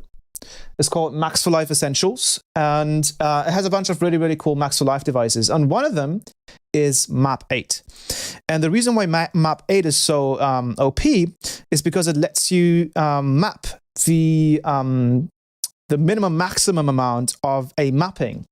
And this might not seem very crazy because you can obviously do that in Snap Heap. But I'm going to show you why this is kind of crazy. So I'm going to just grab a simple bass, little short bass loop. I'm just going to grab this one. I'm going to put it to 140. And what I'm going to do is I'm going to load up the next Ableton rack that came out this month, which is End Transition. So what does End Transition do? End Transition aims to just make your life a lot easier when it comes to making transition effects. So some of you guys might have probably used something like Endless Smile, which is right here, Endless Smile by Live. So that's a really cool kind of plugin too. Some of you guys might have used some washout racks, if you guys know about those. I have a question not related to your topic. You showed your mic setup once, and there was a free guitar pedal that you ran VSTs on. Yeah, it's called Pedalboard 2. It's really difficult to get now, I think. Yeah. So yeah, this is essentially the same thing, but this actually goes a step beyond and lets you fully customize your transition effects. So the way this works is you have one big knob, which is called transition. I'm going to open this up so it's a little bit more towards the center. You have a big transition knob called macro called transition, and then you have each individual effect right here. So you have a high pass, you have a low pass, a reverb, delay, shifter, volume LFO, phase LFO, and then the LFO speed. Now this might look like you would have to automate each of these different effects, but you don't. This is the kind of crazy thing. All you have to do is automate the transition knob. So for example, if I grab the transition here, I'm going to put it to from 0 to 100%. That's going to be our transition. And as you can hear, currently it's not doing anything. And what I'm going to do is I'm going to move the high pass filter up and watch what it does. So this is what it does. What's up, Vineet? Can you make a Patreon tier for Blender-only Blender tutorials? I might be able to do that, yeah. Are you going to do Where I Belong project breakdown for the Patreons? Probably, yeah, for sure. That's a great idea. So this is what End Transition does. It lets you allow to do automations in a much simpler way, where, for example, I can have the high pass filter go up to 60%. So the transition knob is going to essentially just go up to 60%. And I can change this however I like. And so I can do the same thing for the low pass. I can do it for the low pass and the high pass. Kind of turns it into a band pass. And what's really cool too is when transition is at 0%, it doesn't cause any phase issues. So if you guys have ever used, for example, like an auto filter to automate the low pass or like the high pass, you guys knew that was a big issue, because if you, for example, had it like this, your sub would kind of be phase, like it would cause issues, right, with the sub. So you would have to automate this to be on for this particular section, and then you would have to automate the cutoff. And it would be a kind of tedious process. Now, when transition is at 0%, it doesn't cause any phasing issues. So we could actually record this. Let's do 20. You can see it's the exact same audio file. And even if we load up a utility, it just nulls. So this is really, really great, because you can essentially just use this in transition however you like. You could put it on the master. You can automate the high pass, low pass, reverb and stuff in different parts of your project, and you can, you know, have different transition effects in different sections of your song essentially. So let's automate the transition again. So I'm going to put that there. Then you have a reverb. I'm going to turn the high pass and low pass up just a little bit.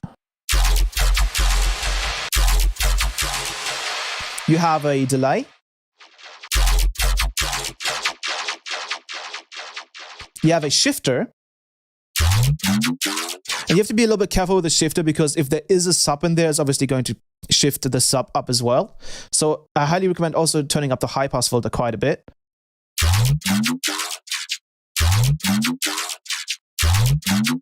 So if you don't have a sub in this, for example, it would obviously work perfectly fine. So if we had it like this, So we could, for example, combine all of these different effects. And we get a really nice transition. We can even transition in like this, for example, where we do, like, let's do something like this, where we go down and then we go into the drop like that. I'm going to add another channel to kind of create this really cool effect. I'm going to add that one. Bam, bam. Bam, bam, bam. And I'm going to do a transition effect like this. That you kind of see, you would kind of see something like this in rhythm. So it would be like.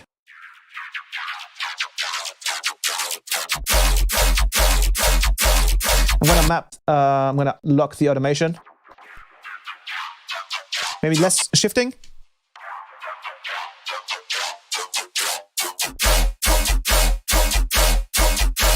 You know, you can do a bunch of stuff there.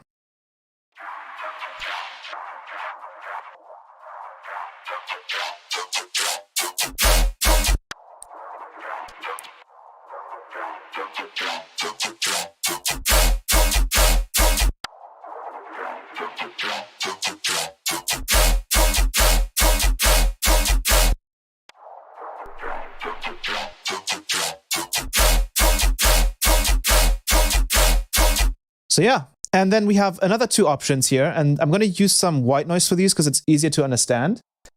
I'm going to grab a pink noise stereo because this is just essentially white noise, right?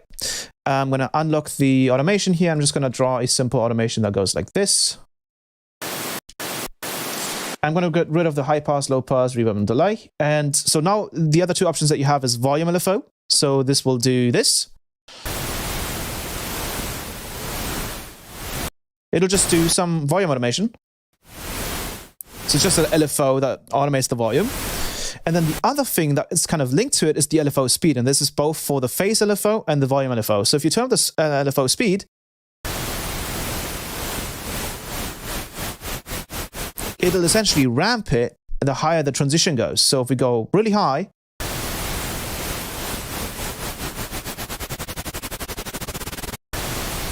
we can go down.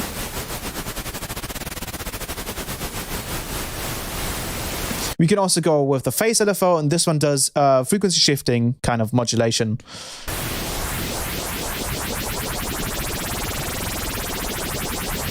And if you listen closely to the demo tune that I had right here, I'm going to make that a little louder.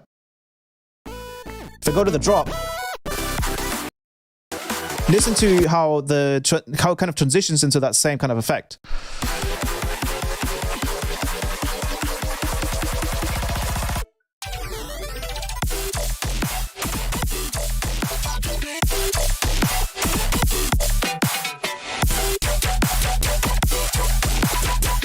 I think I also had some transition over here, right here. Just a big reverb to fade it out into the breakdown.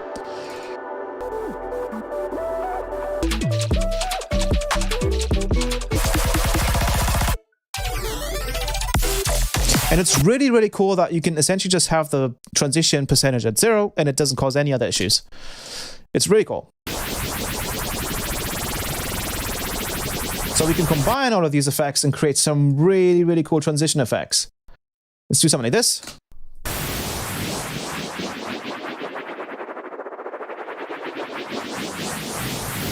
This is some crazy shifting.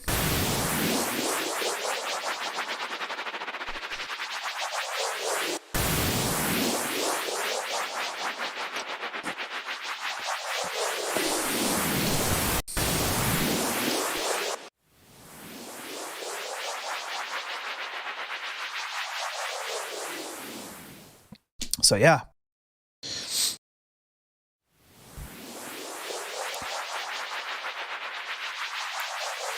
Incredibly useful little tool. Now, one thing you have to have in mind is that this is using a Max for Live device, and this is probably going to be the only rack Ableton that I'm going to do using a Max for Live device like this, because Max for Live devices have an issue where the higher you have your buffer size at, so for example, if I go to Preferences, SIO, the higher your buffer size is at, the more latency your max for life device will have. So in this case, it's map 8. And what this means is that there's going to be latency that isn't compensated. So if you automate this, you might have to shift it a little bit because of the latency. You might have to shift it because if you have a really complex project, you just have to do that.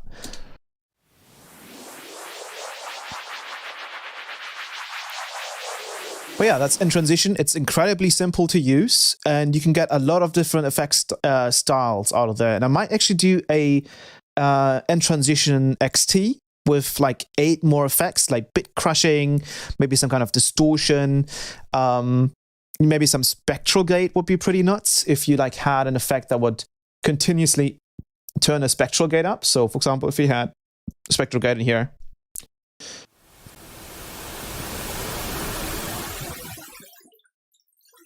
that would be pretty cool too. So I can add a bunch of different stuff to this and make it like this ultimate transition effect. But yeah, that's in transition. And then there's one more thing that I've done because I can't stop working on racks. And that is I gave the Empower rack a little bit of a revisit. And the reason why that is because Empower for Snap Heap has a built-in smart clipper, while the Empower rack for Ableton didn't. And it was pretty old. So what I've done is, and I'm just going to do some very, very basic bass sound design. I'm just going to go with a triangle and FM bass sound here. I'm just going to wham, wow. A little slow like that.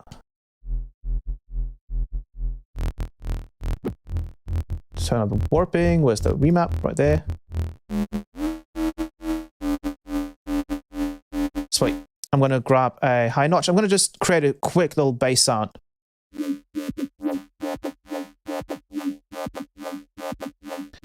And I'm going to turn on the random here. I'm going to use some noise. Let's use some pink noise.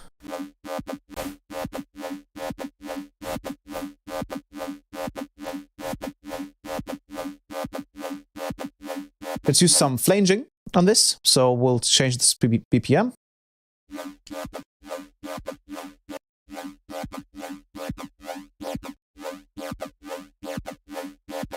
And then I'm going to add a simple comp filter.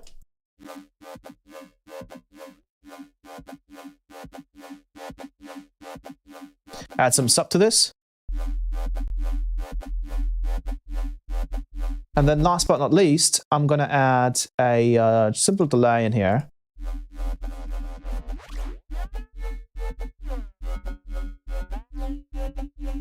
And then I'm going to grab Empower. Now, I don't think I have the initial Empower rack anymore. I might have it in my user library. I'll have to check. Where is it? Audio effect racks. Do I still have it in here? Empower rack. Yeah, I do. So this is the old Empower rack. And as you can see, you have the soft clipper in here. You have the limiter, the drive. And this is now changed a little bit. So Empower, it's just called Empower. It's not called Empower rack anymore. The login build-up. And so as you can see, the whole structure is kind of still the same. But what I've done is I've updated both the drive and the smart clip. So as you can see, we don't have this. So the drive now works like this. I'm going to just reset these right here. I'm going to put this to. I'm just going to put it to OTT like that. Bam. So they sound pretty much similar. So now the drive in this one was actually some really, really heavy compression to the point where it was distorting. And now it's just normal kind of saturation that is gain compensated partially. And this is a really cool effect because you're just adding more kind of grit and power to the sound and distortion essentially without actually really turning up the gain. It's still gonna turn it up a little bit, but it is partially gain compensated.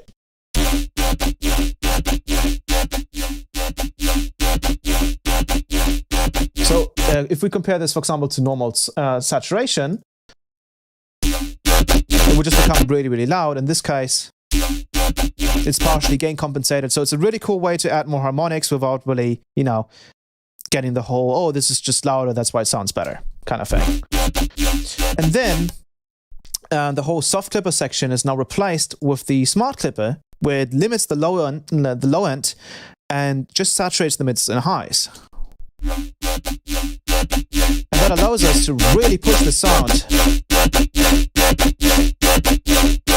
without that really like perceivable sub distortion that would happen in the previous power rack. Let's turn the drive here. So you can hear how the sub here is interfering with the mids and highs. While the new Empower has much more loud, like much louder perceived volume, has a lower dynamic range, funnily enough. Even though it sounds more dynamic, because the mids and highs can come through a lot more into the distortion. So you can make it really loud. So now you don't have to use Empower anymore, which was what I was using previously. In here, you have the smart clip option here too. And smart clip just really allows you to make things loud.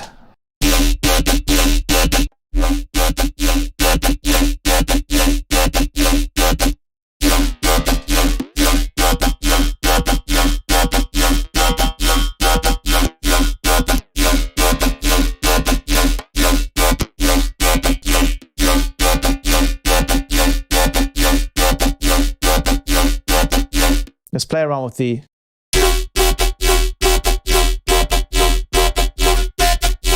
I'm gonna do just that, so I can re-trigger with unison. Do no width here.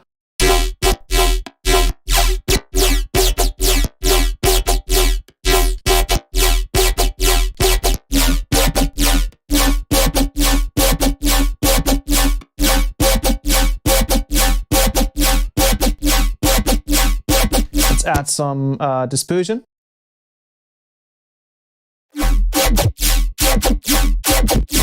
Oh, the sound is very quiet.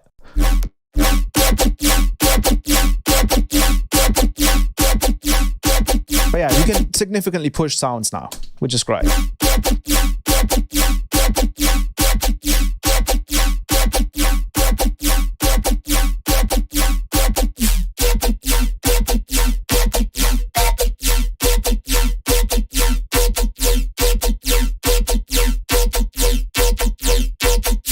Let's also switch out the bass sound here with an actual bass like sound. So we can actually get some nice kind of layering happening.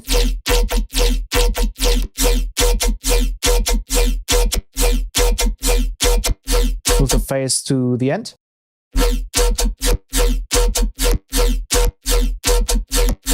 Take the main.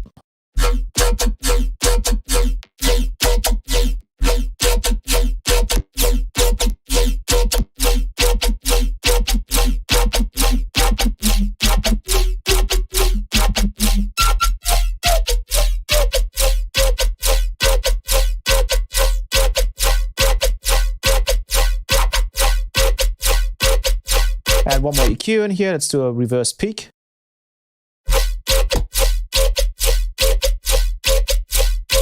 Maybe a little less delay.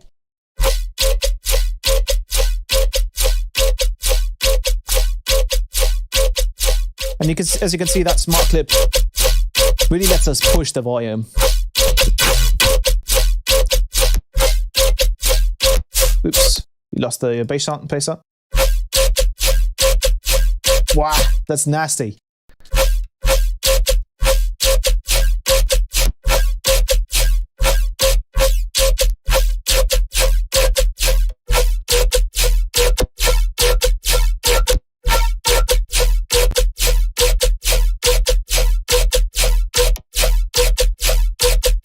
You get some really loud, like kind of like barely a live loudness out of these. Add sync on oscillator B. Yeah, we can do that. We can also just go nuts with the coarse pitch.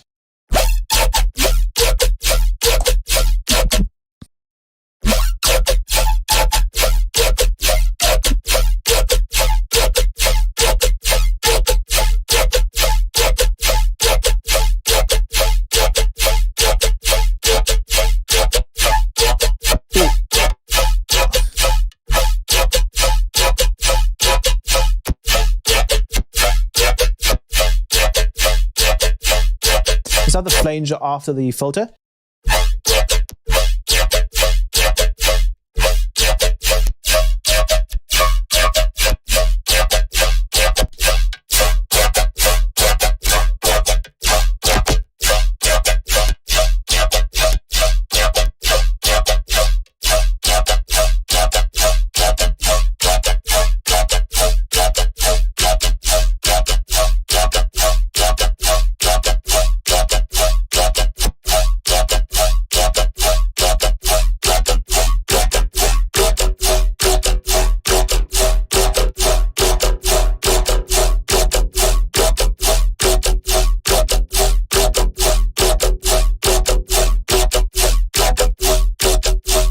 Yeah, you get a lot of like really crazy sounds out of this. And you can really push it. So yeah, I'm going to be using more and more in Power because it's, once again, all on the screen rather than with Snappy, for example, where you would have to open up an extra window. It's a little annoying, right? Do you prefer analog, digital, or hybrid in Ozone on the master? Hybrid, because it's linear phase. It takes a little bit more CPU, but it doesn't add like 160 milliseconds of latency, which is great. This is very grimy, me like caveman noise. Yeah. Let's do a non-FM based sound. Just use a wavetable, because then you get some more crazy sounds out of this.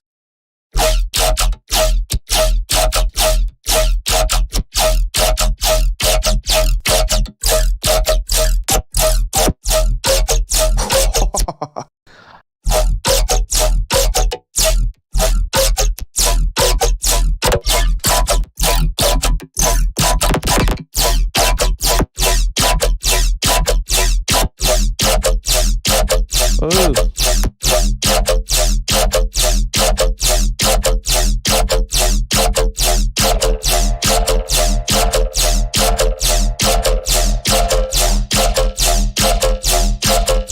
Yeah, we're really getting the volume here. Let's compare the end power here with Smart Clip at 20 to the old end power rack. Now you can hear that sub really interfering and keeping us from pushing it louder. The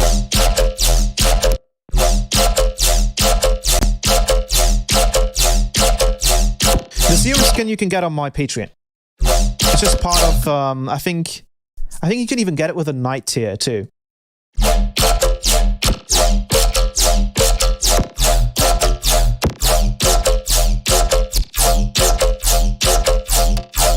Ooh, let's pick a bass glitch here.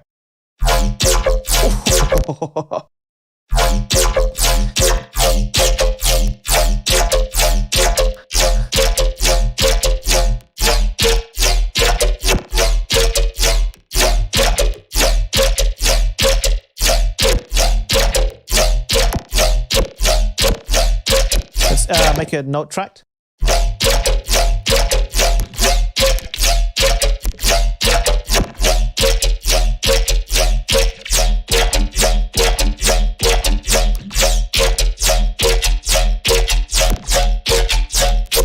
We're losing the glitch again.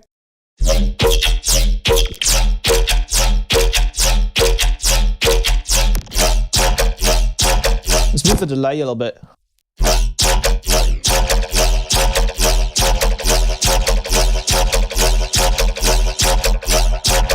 Also, it's very watery of sorts. Add spectral gate. Yeah, let's do that. Probably after in power because we're going to get some harsh tones otherwise. Oh, dude, that sounds nuts.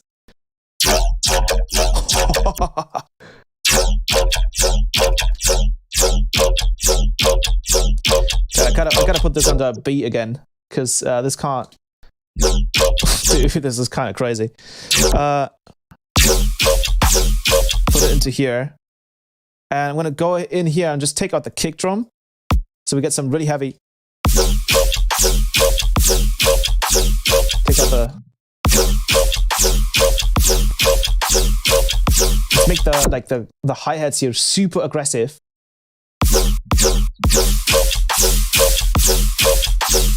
Just make some like heavy, angry music.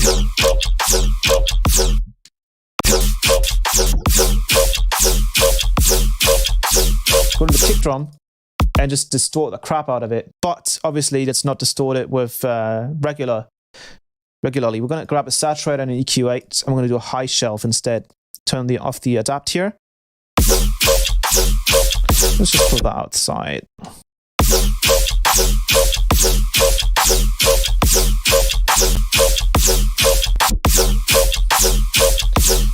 Let's make the bottom end here a little tighter too.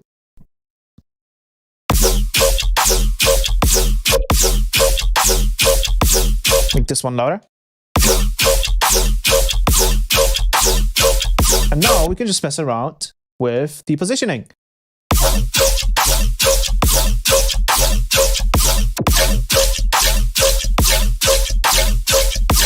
I also have added volume 10 to my serum.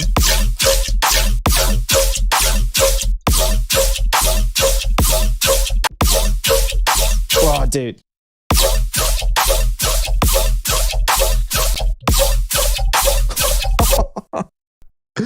Oh, this is nuts.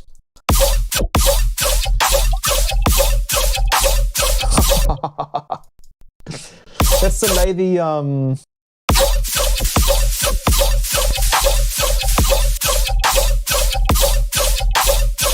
of the line delay. Have that maybe over here.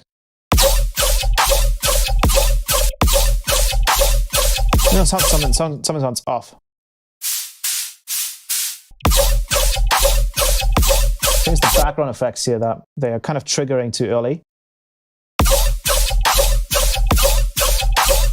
Let's make the sub last a little longer by turning up the remap for it on here. So sub oscillator level.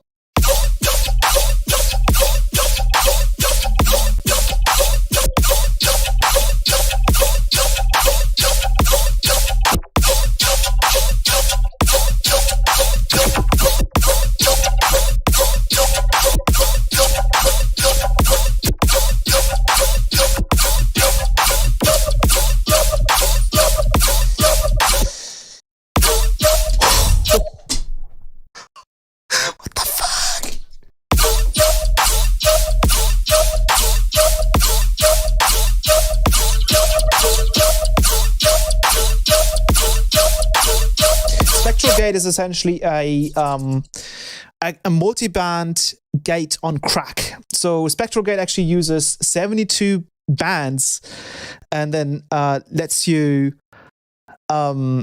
use a gate essentially. So the louder harmonics are going to stay and the quieter harmonics are going to go away. So if I go in here and I move the spectral gate, you can hear if it's all the way down to minus infinite, we just get the whole frequency spectrum. The more we turn it up, the more we kind of just are just left with those strongest fundamentals and harmonics. It almost sounds like a denoiser of sorts. It's really nuts.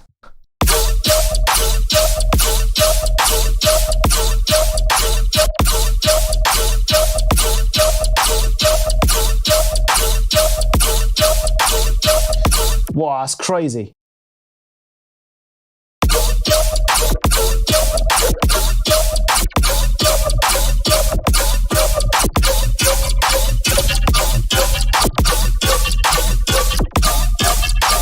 Let's take out the low end on this, because I just take the low end. Let's use a distortion and use the pre-filter here with a high pass. I think it's the sub actually.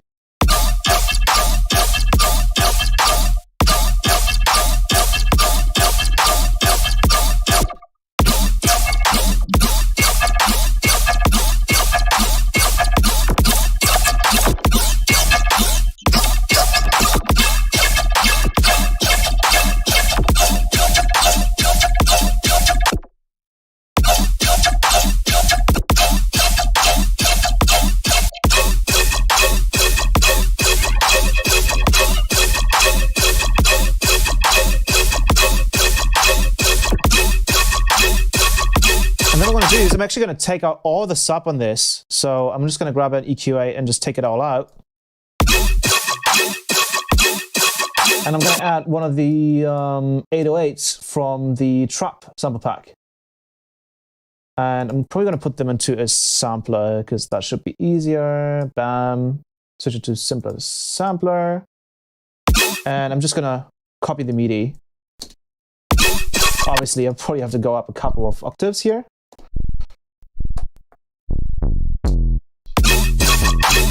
And I think I'm just going to do like that.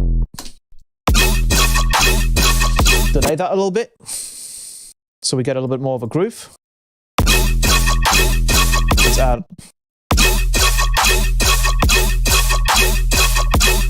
Maybe add a little bit. I'm gonna add a little bit of pitch envelope here, so I'm gonna do a little bit of an amount.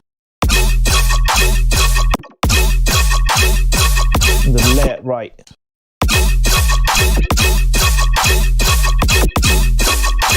Saturate the shit out of it.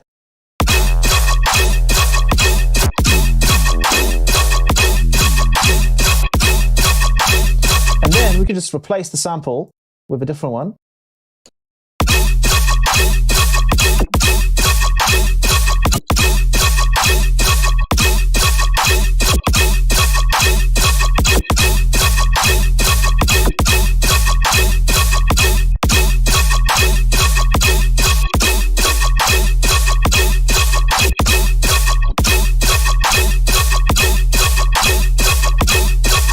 Pitch them up, turn up the decay.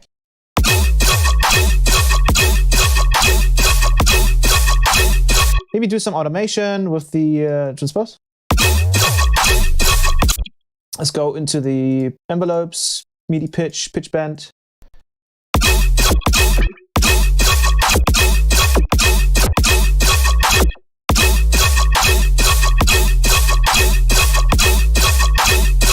And then I just want to remove that little bit of that sustained sub there.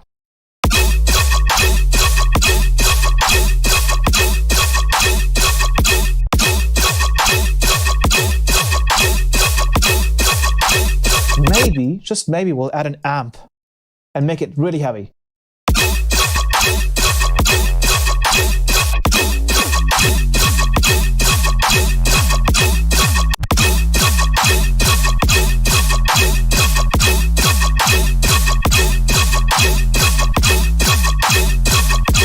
I think we already have too many harmonics in there for it to really even do anything.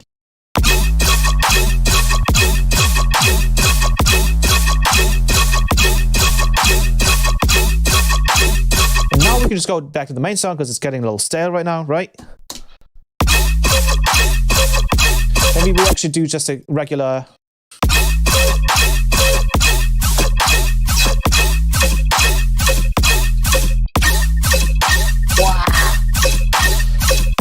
Let's bring in one of these bass flow shots just as an extra layer on top, and then also do a spectral gate on it.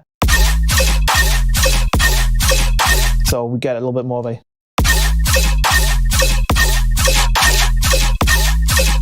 Grab a different one.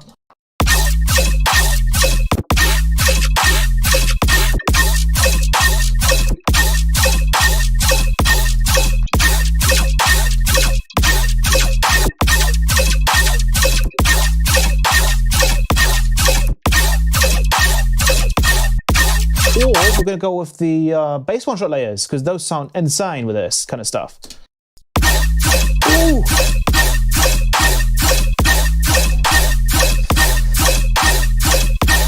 Dude! Ah, this is aggressive. Go for a bit clap. With this one, maybe. Or this one.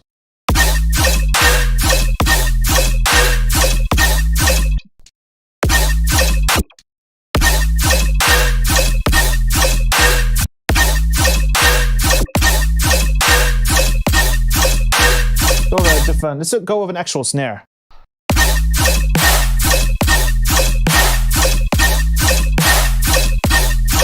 The cymbals now can really open.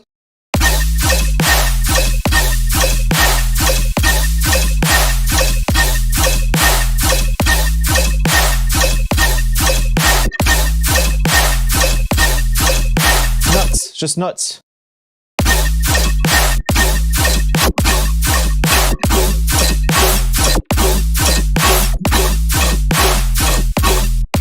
But at this point, it just kind of becomes more and more just noise. So I want to keep it nice and clean, maybe with a short snare. That snare is really nice. Yeah, we can go absolutely nuts with this. There's endless hours of fun experimentation with different glitches and everything.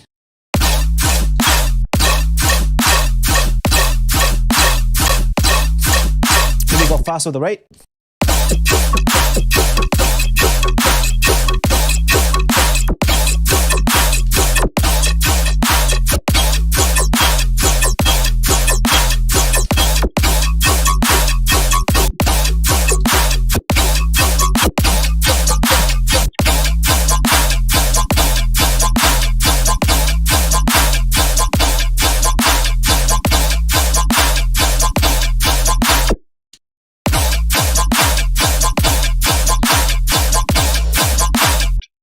Let's go with a different kick drum. I'm going to go with some trap drums in this case. Oh, that's the wrong channel. Let's go with a soft kick and pitch it up. And then I'm going to go with a snare.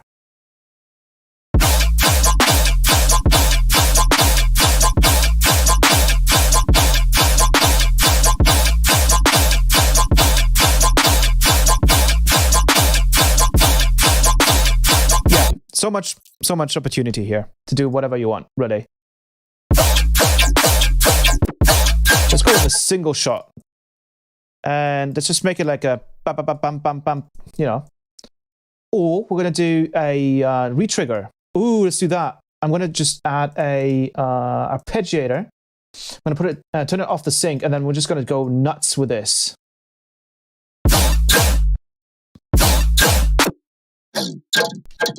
And then we're going to make sure that this is on envelope, or these on envelope.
Ridiculous.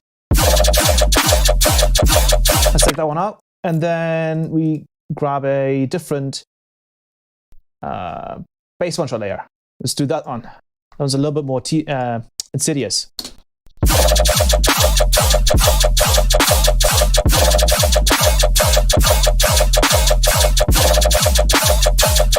think the back effect's a little quieter. This is like some Cyclops stuff, I think.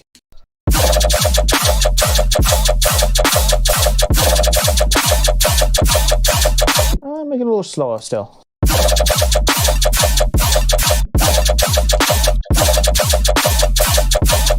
Oh, okay, turn it up.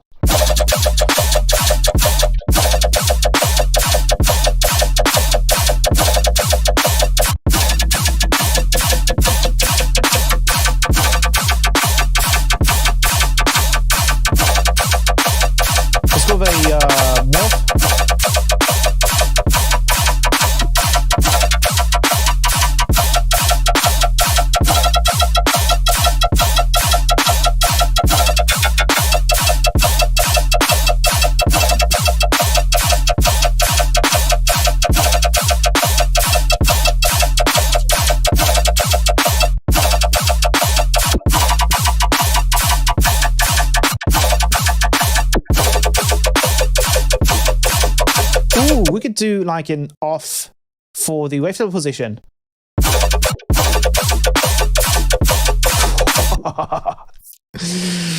Oh, that's crazy.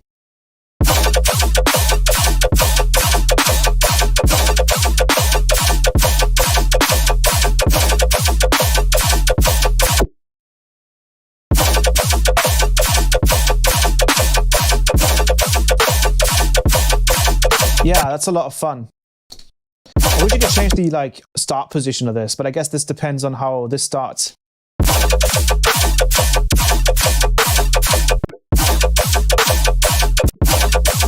Maybe you can even like kind of wind up. I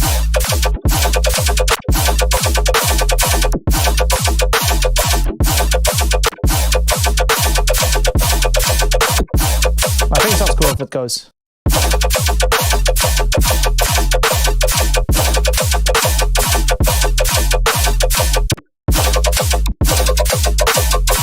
Yeah, you get like a million tones out of this, right? So this could go on forever because it's so fun.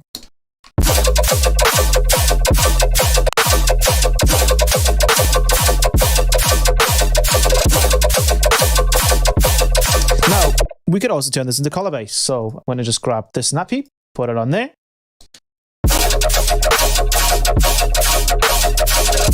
What note are we in? We're on E. So I think this is already set to E. I'm not sure. Let's check. I'm going to undo the macro. Oh, this is already... Oh, this is replacing the sub. I totally forgot. Holy shit.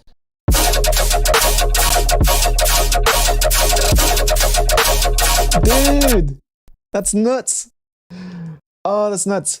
Okay, wait, let's map the this macro here again.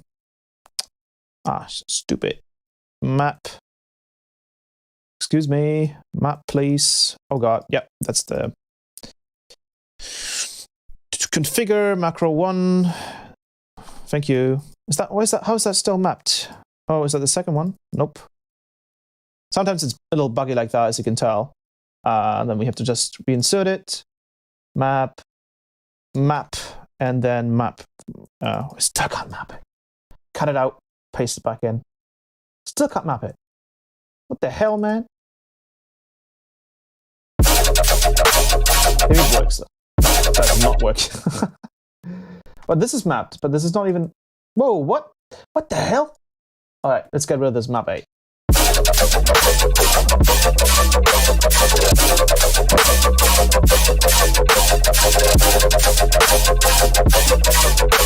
can actually take out the sub now.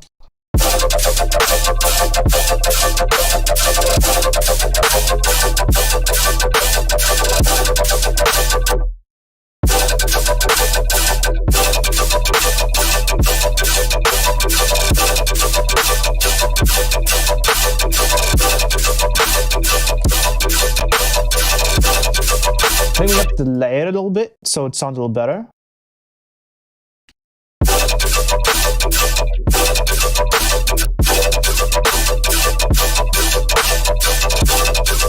Maybe this changes it too.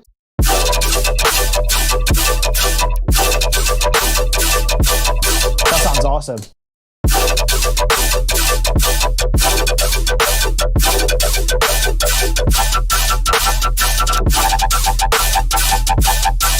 Dude, that's nuts. Oh, I love this.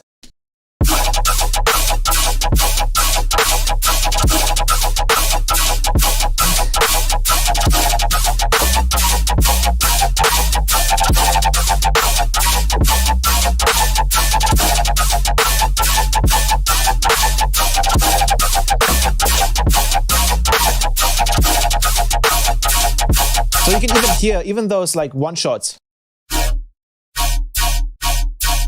It is, you know, colorifying essentially.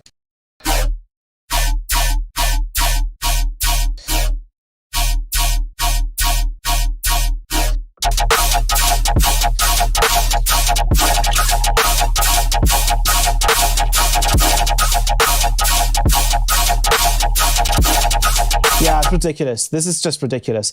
Let's make sure that the sub isn't...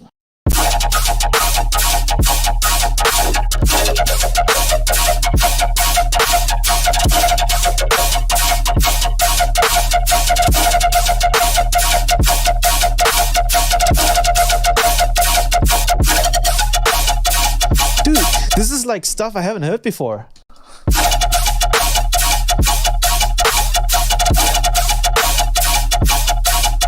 That's kind of nuts.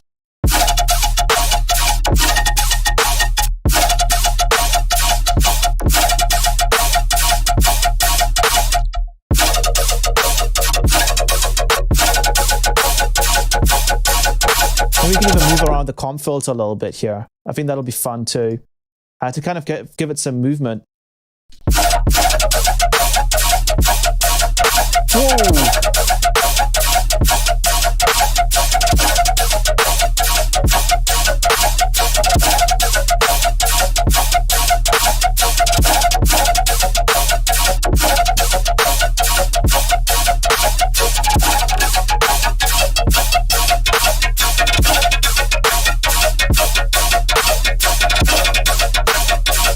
The sound design possibilities here are kind of ridiculous.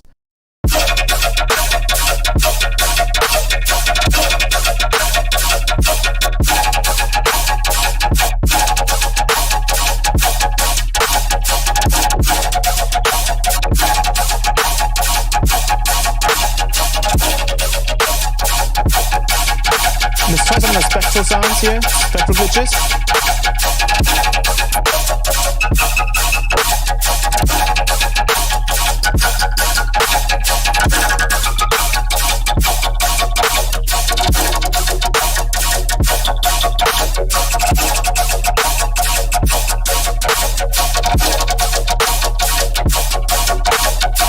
Yeah, lots of fun stuff to be had here. And I'm sure you can also just mess around with the timing here and just kind of change it. Ooh, you could just kind of, you know, re-trigger it.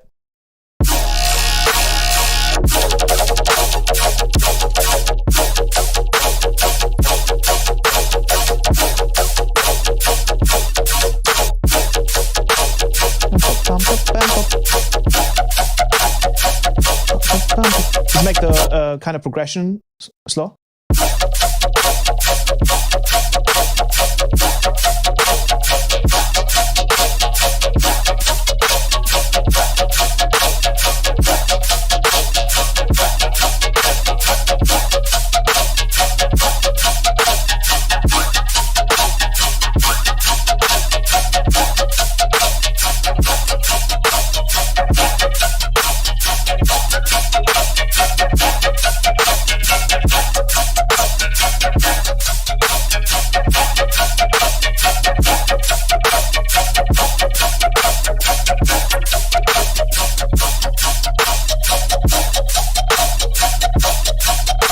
Whoa!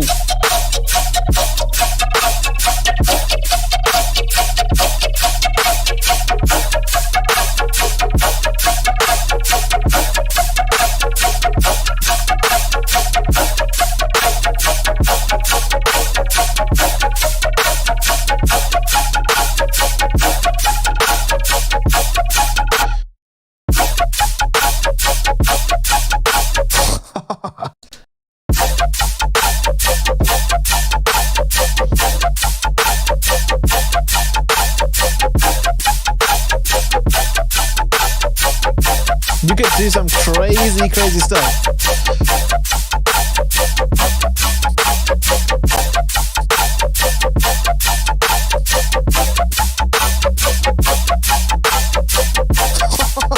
Live performance.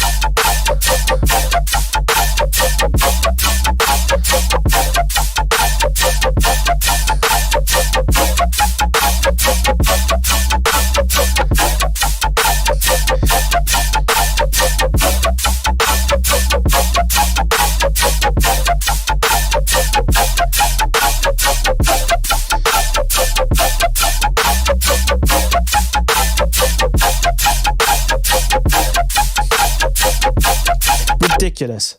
Just ridiculous.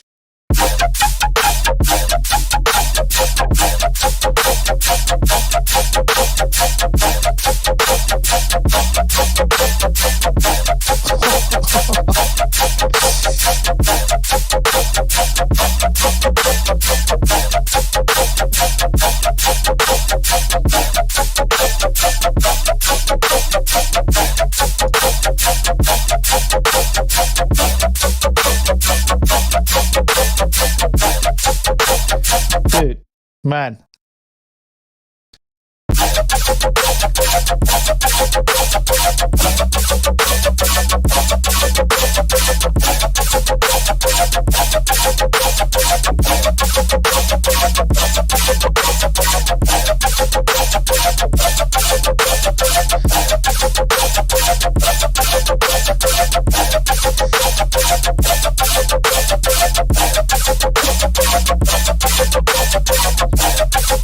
Yeah, okay.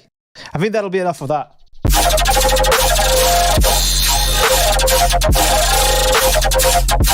So what you could do, you could just go on stage, mess around with the rate.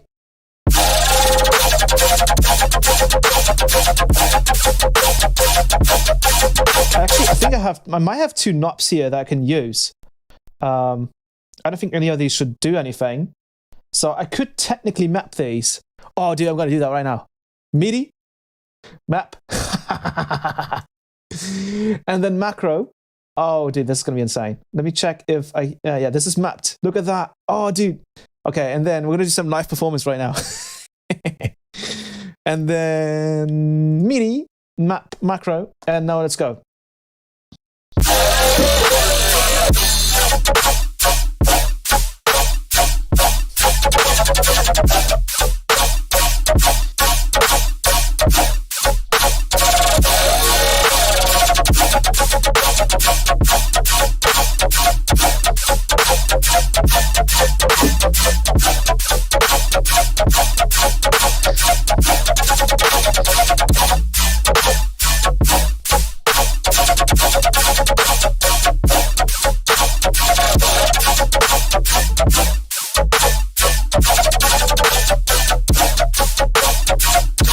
No sound? Is there no sound?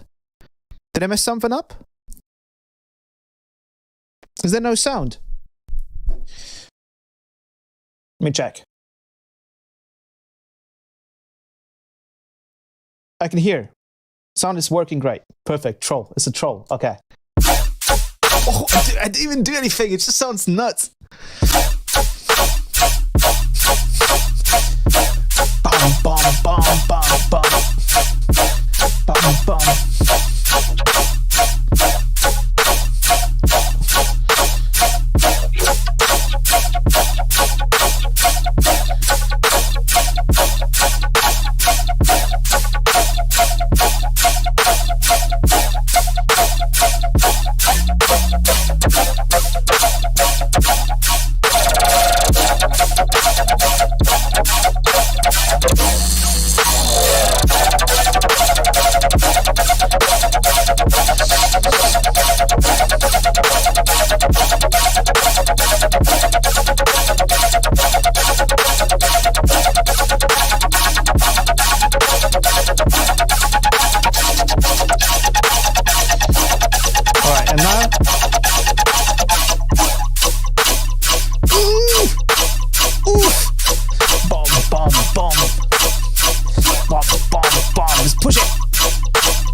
You can just hear melodies in there.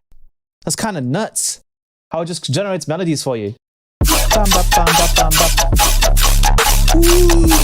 Oh, dude.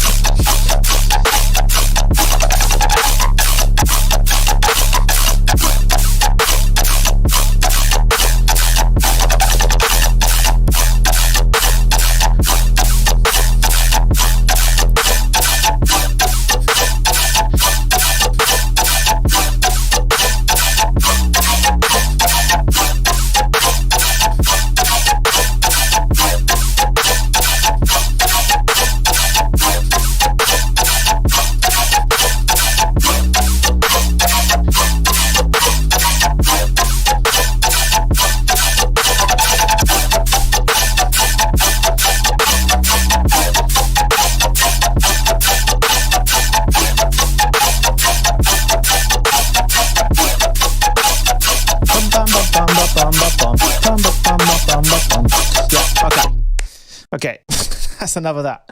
Way too much fun. As you can see, there might be some like live potential because the great thing about nColor is the fact that it's zero latency. So if I open up SnapPeep and I'll open up nColor, you can see that this thing has literally 0 samples of latency. So this means that you can, do bass design, you can play, you can record stuff in real time and not have to deal with like something like retune or like pitch map where there's latency, and obviously that causes issues, right? But yeah, this was this is fun. Whoa, what's going on with the sound? Oh, I think we added another instance.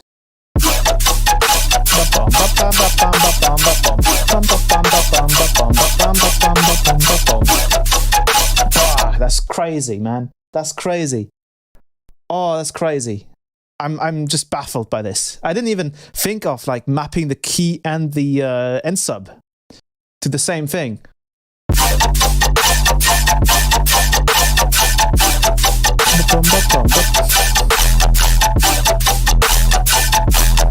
Dude, you can even automate the preserve here and just kind of give it some intentional distortion.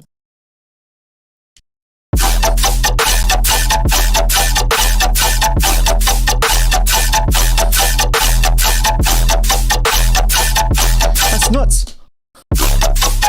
So we get some like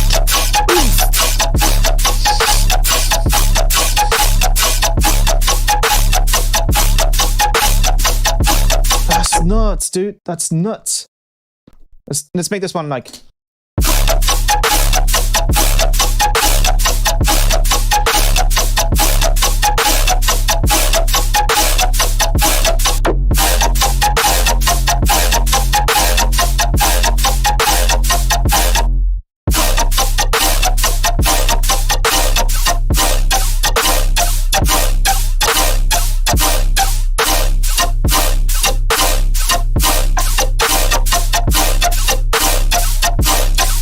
Depending on how we change the MIDI, and this is something I've learned using the Minifreak, depending on how you change the MIDI, obviously re-trigger that as well.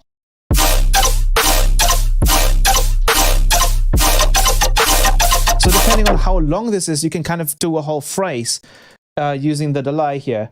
So.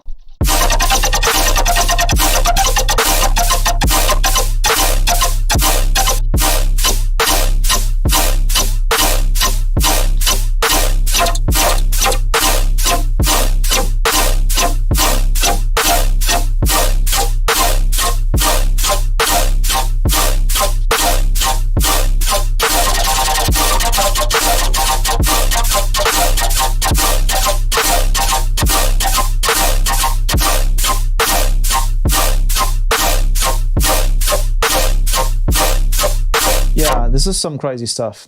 I don't know. I'm just kind of messing around and discovering new things here. That's a lot of fun. Let's add this one.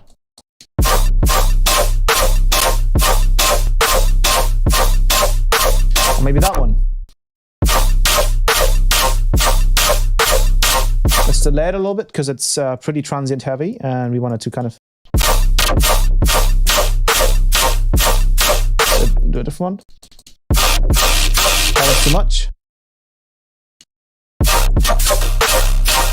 Ooh, we're getting some nice, like, top crispy stuff. Ooh.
this is ridiculous.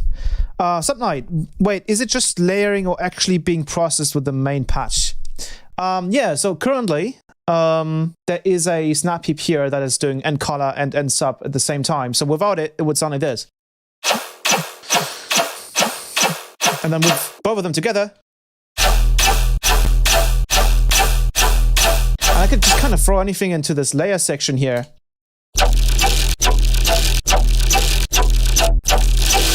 This is a breeze, by the way. I could throw in some, I don't think I have any glitches in this pack, but maybe this one. I could throw in a glitch if I want.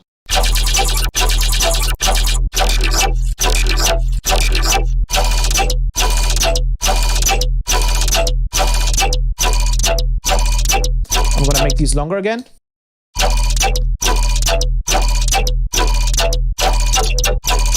And then I actually have two macro knobs right now that I can change the key. And then the other one changes the speed of this arpeggiator here. So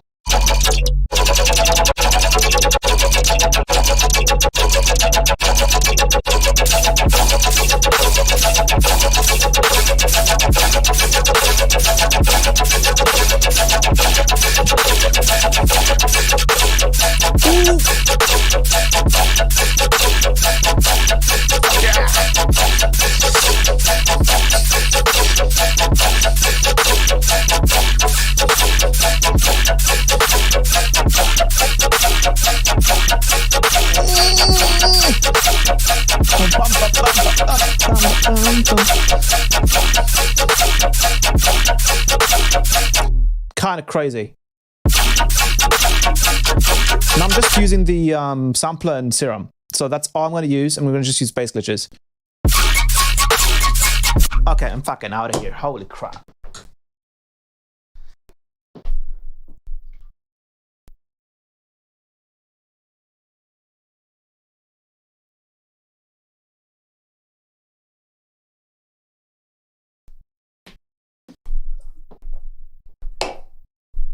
Then if only my ADHD would let me remember these things.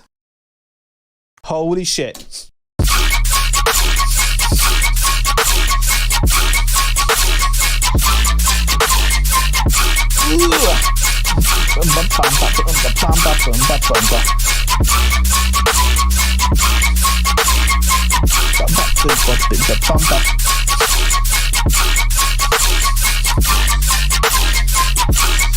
Oh, dude, what the fuck?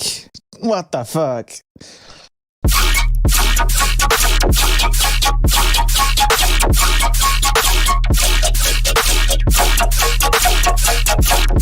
This is like generative, right? This is very much generative. So I'm not really doing much.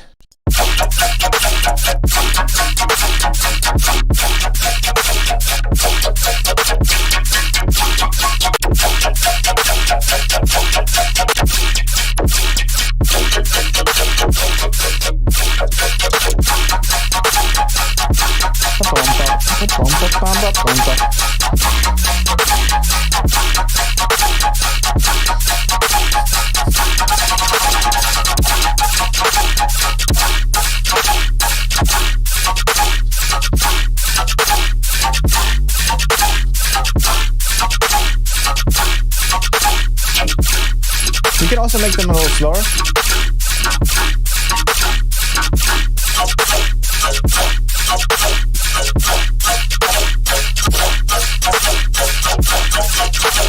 Let's make them half speed again. I feel like this is this fun for you guys to see? Because this is kind of ridiculous.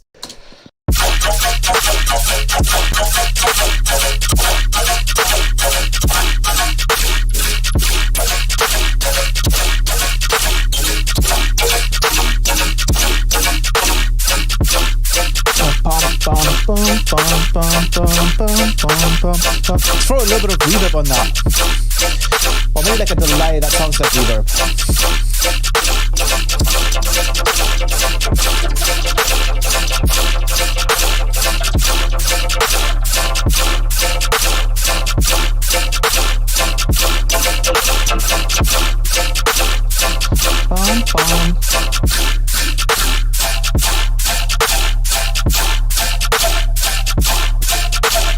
Whoa, there's like a melody there. Bum, bum, bum.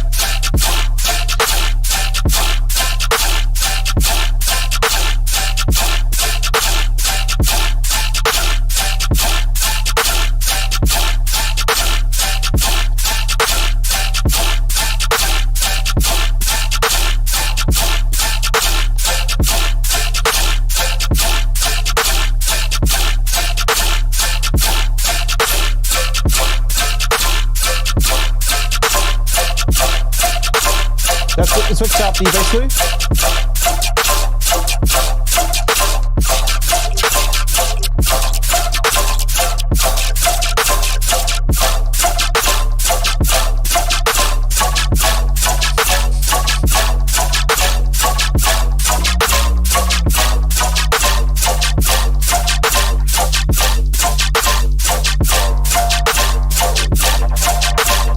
There's some actual reverb in this case.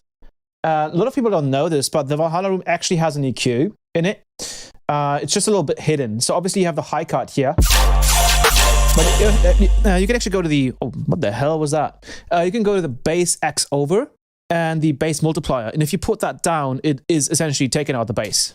As well as it can, of course. And this is the high pass here.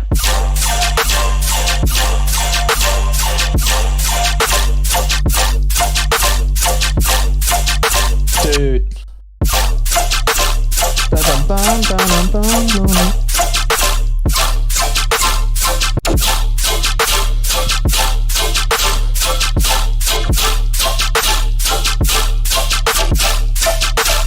Ooh. Boom, boom, boom, boom.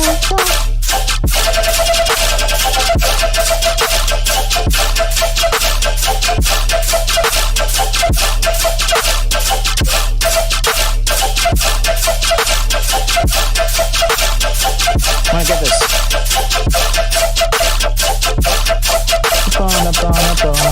Let's actually load up some of these older ones, these bass patterns here that are from the previous pack. All of these have to be on 150 BPM, so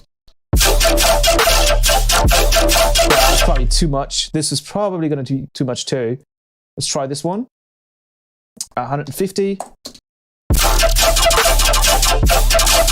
probably too much too. Let's do this one, repitch.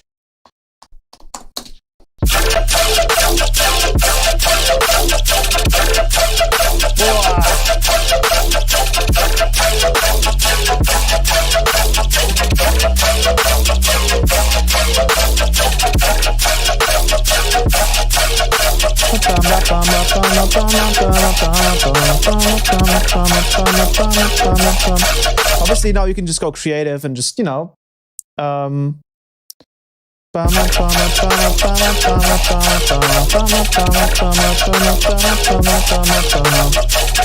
you can map this. We can just write down a melody.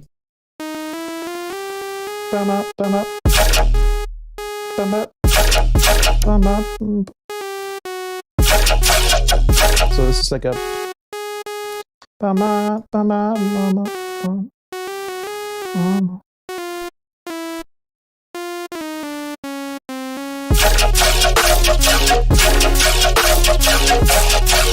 that one I messed up.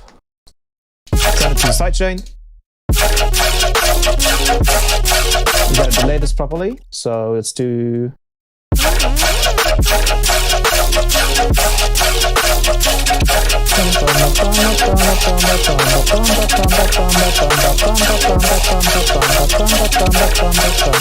And what I'm going to do now is I think I can use this one as well. This one's not really doing anything, I believe. Unless there's anything changing. Nope. So what I'm going to do is I'm going to decouple the sub. Watch this. I'm going to decouple the sub. I'm going to add it to another macro. And this macro is now going to be mapped to this one. And now I can essentially just do a different note for the sub now.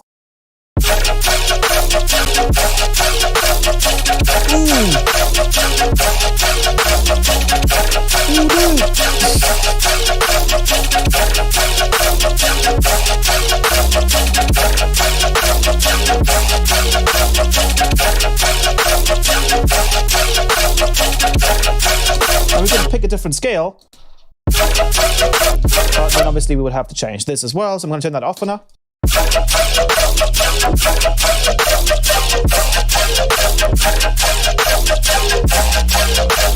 we're going to have to move them at the same time.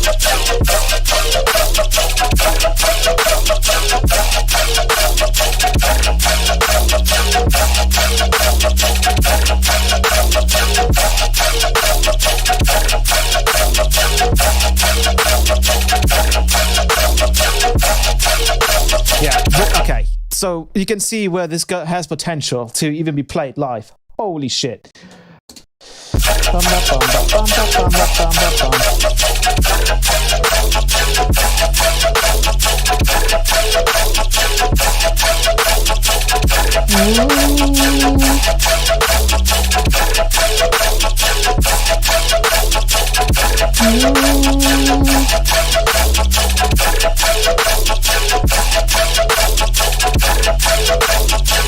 You can map the same MIDI knob to a pitch knob on the new Serum.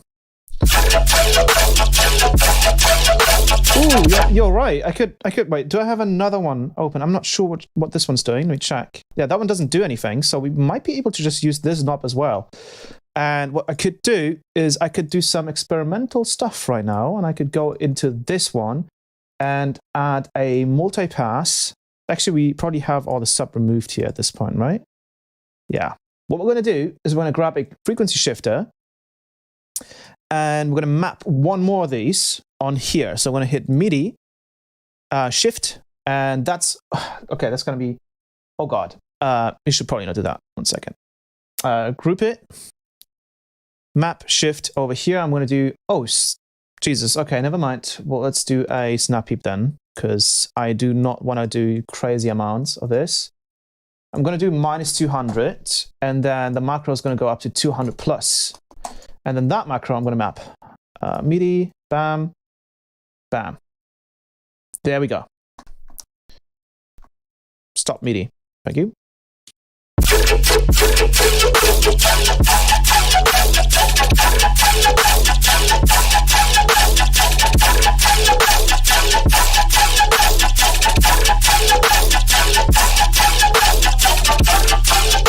So I'm going to check both again.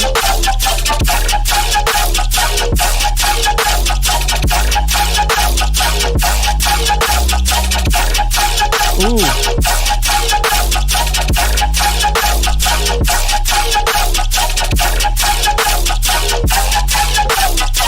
So now we're in C.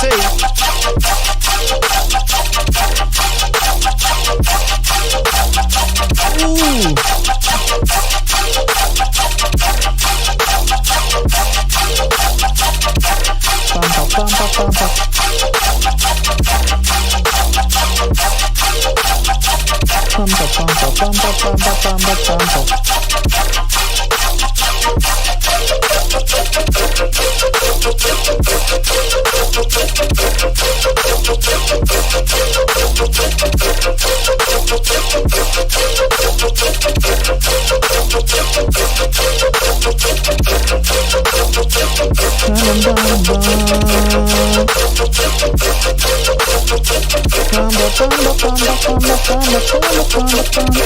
Let's distort it a little less. I don't want it to be too distorted. And I feel like this bass sound right here might be a little bit annoying, so and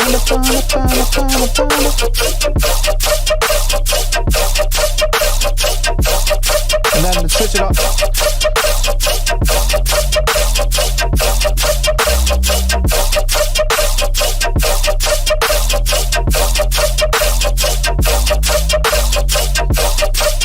Yeah, this is called, yeah, you can do some live show stuff with this.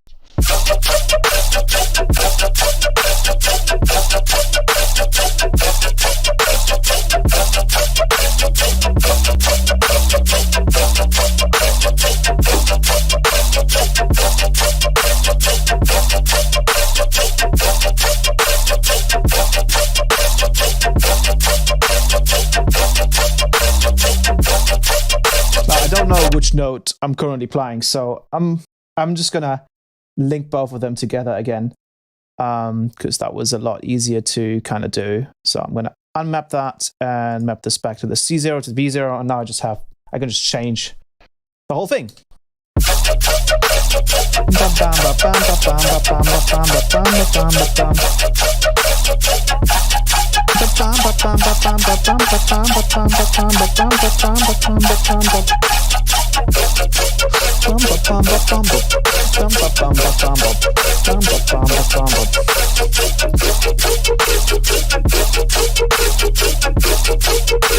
Ridiculous.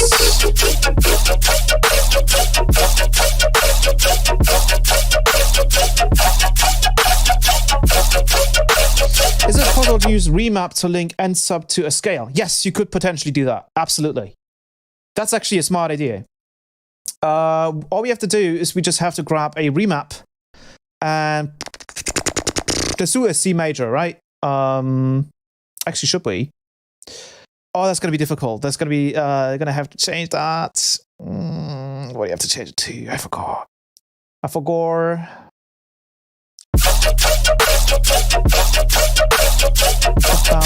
you could, yeah, you could grab a remap and then you do 12 notes, so 12 and 12, and then you can do this one 6 because it's a little scuffed, and then you can just select the mapping, and then you can kind of change the note behavior of it.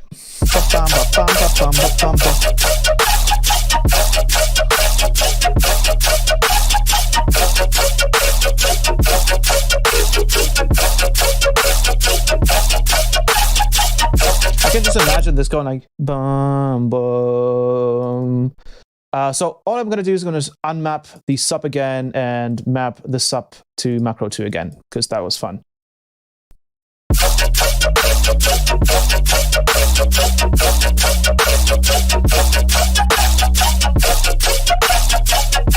What I could do is, for example, I could say, now what I could do.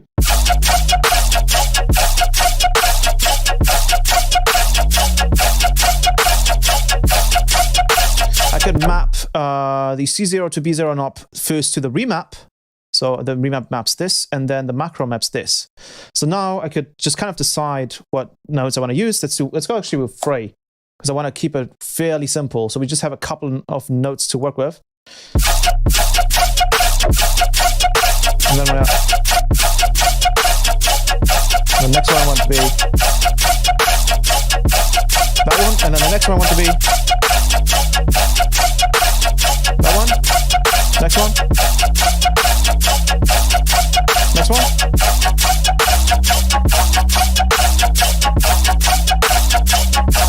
And then we have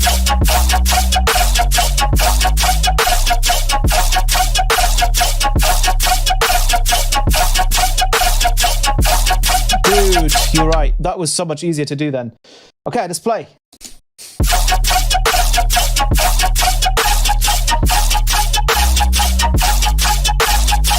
Ooh.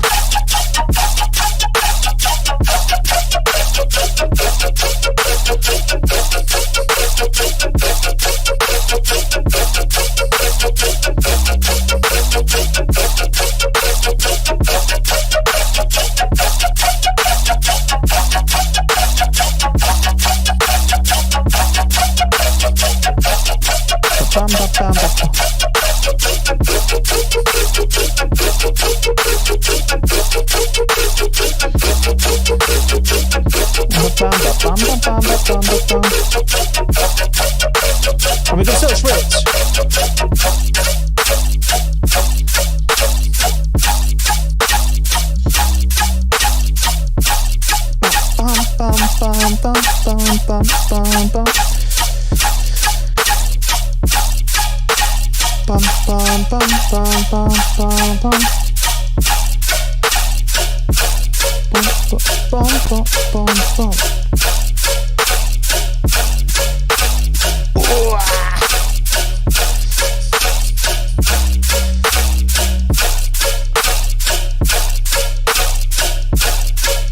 I don't think that note particularly right there. I don't think that note fits. I don't think that note's supposed to be there. So we're going to just jump like this.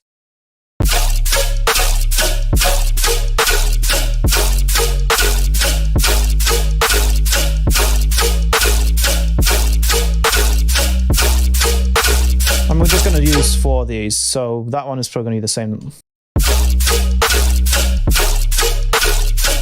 Ooh.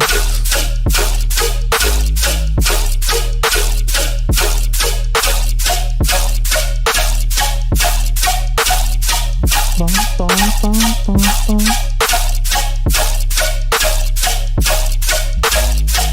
Bum, bum, bum, bum.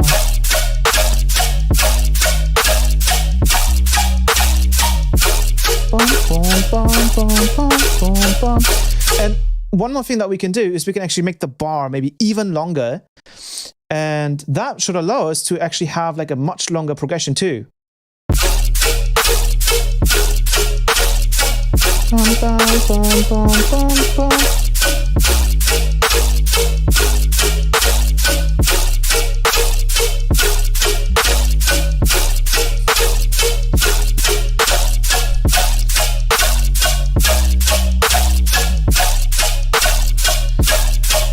Yeah, crazy amounts of possibilities there.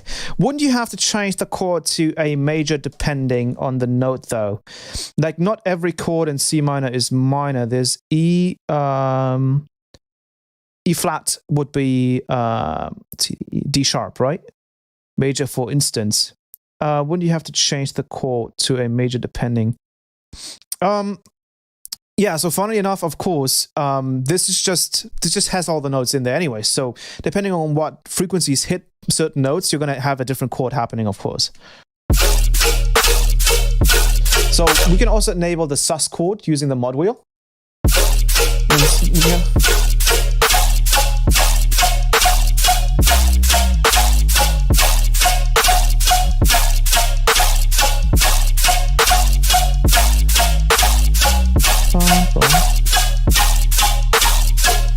But I actually just like that. I'm just going to leave that off. I think that's a bit too long for a progression, so I'm going to make it faster again. I'm going to change the glitch sound a little bit because I want that to be something new now.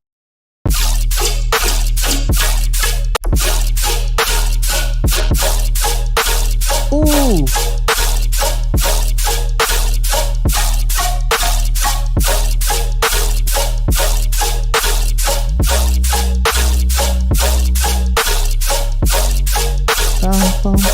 Let's make it faster.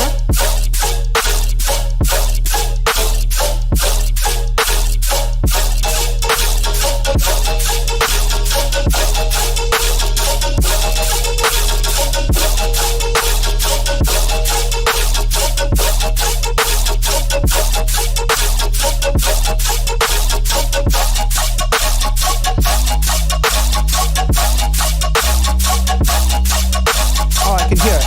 There's a note missing here. So we're going to go... I think it might be that note.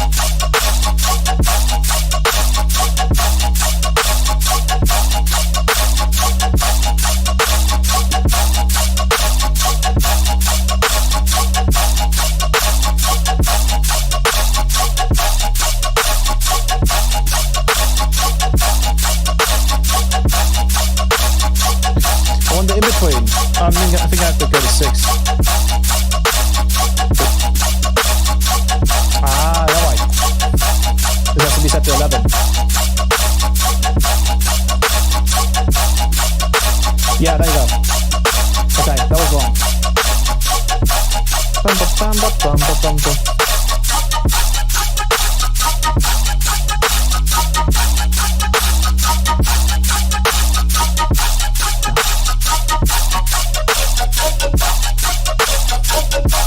I'm moving the frequency shift around.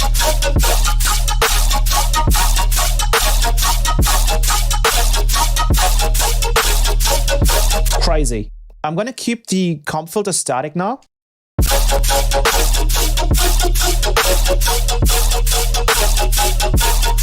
So I can just change the frequency shift around.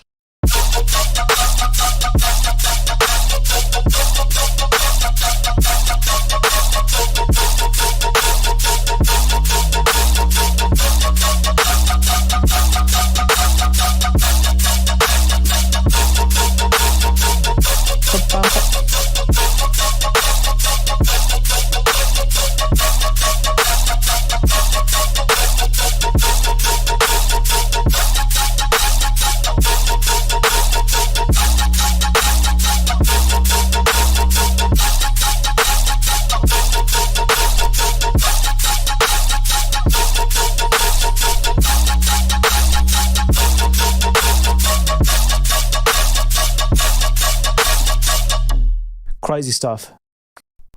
Holy shit. Wow. Wow. Man, this is I didn't even know that Encolor could be used for such real-time kind of playing around. That's kind of insane. I didn't even realize you could really use it that way. There's so many things about this whole new wave of color base that I mean, we could even take out the color and, you know, just go with regular rhythm.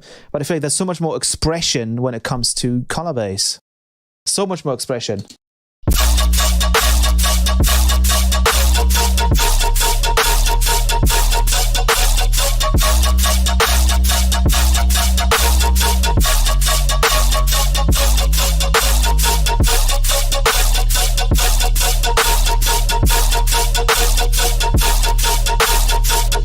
So much more expression.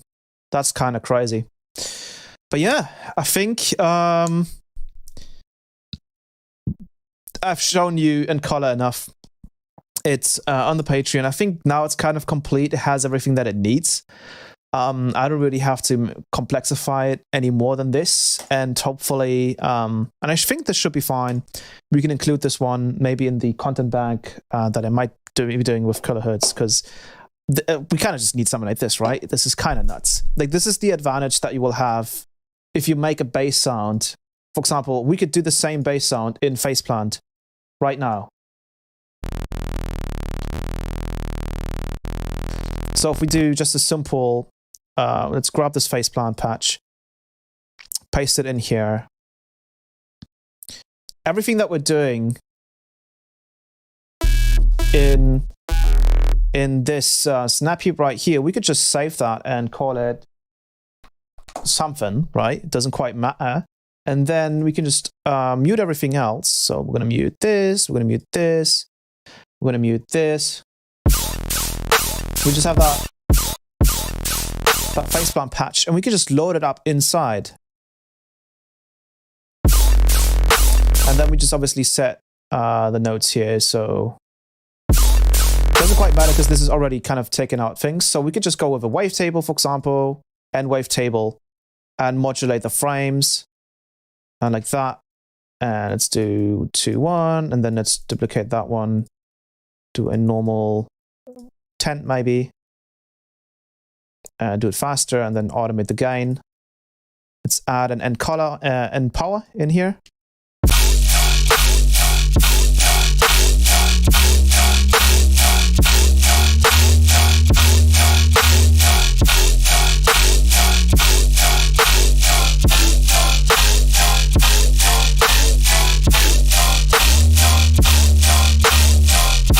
I think that's the one. I think we were on C major. Not sure actually. Let me reload that.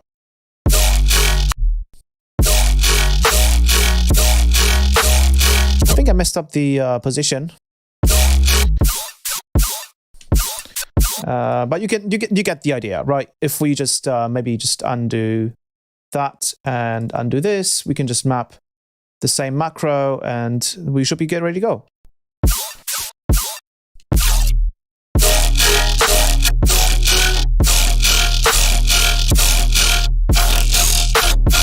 Obviously, right now we don't have any filter automation or anything like that.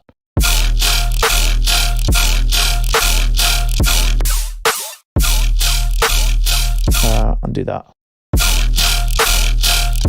But we could, for example, replace the wavetable with a sampler. So we could grab any, anything really in here as well. Maybe keep the root.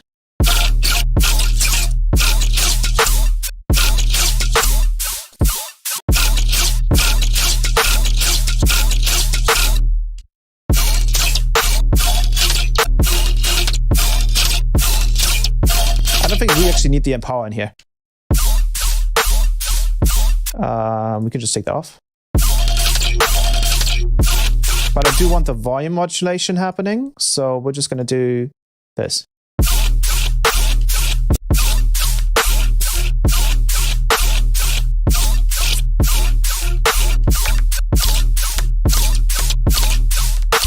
It was very quiet. Let me put that in power on again.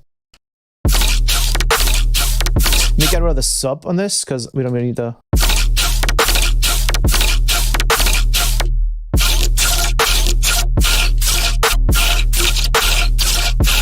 Sounds. Oh, we have double the processing. I'm stupid. Sorry. That's why it sounded so weird.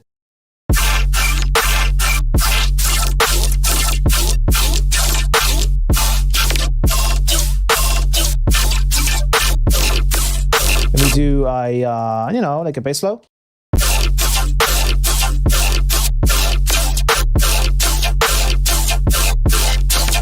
Dude, that's nuts. That's actually crazy.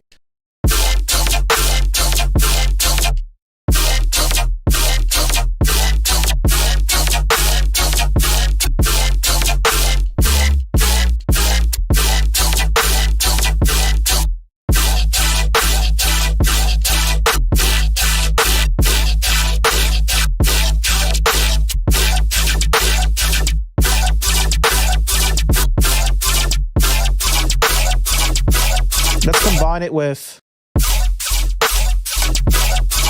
with a comp filter. So we're going to use the N.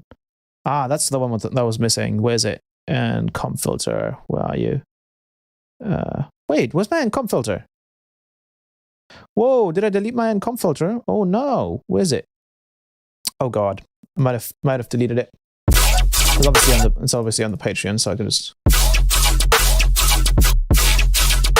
Let's set up the one of the bass one shots. Let's put on the loop so we can loop this. Let's map that too. Do a little bit of a crossfade.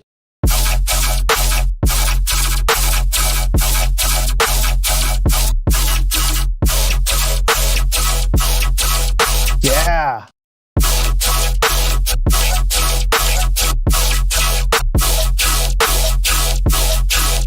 Yeah, there you go.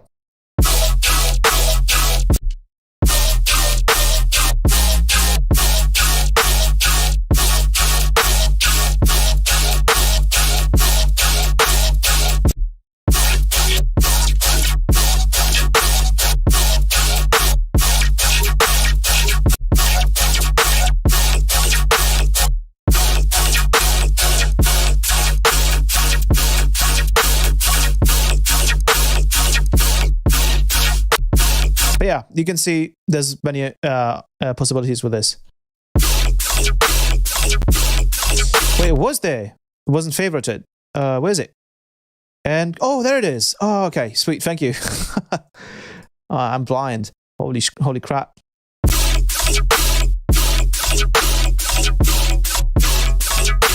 Let's map the resonance so we can.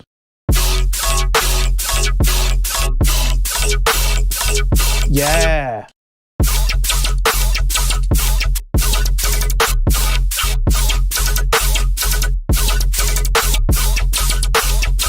Oh, we can change the sample offset.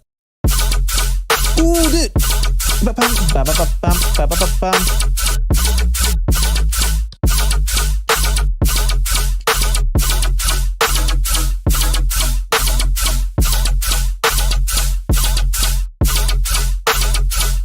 That's actually nuts.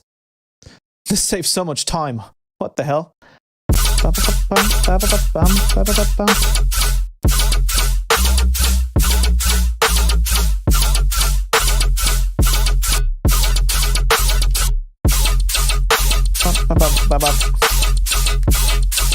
Maybe we'll add some end noise to this to just give it a little bit more power.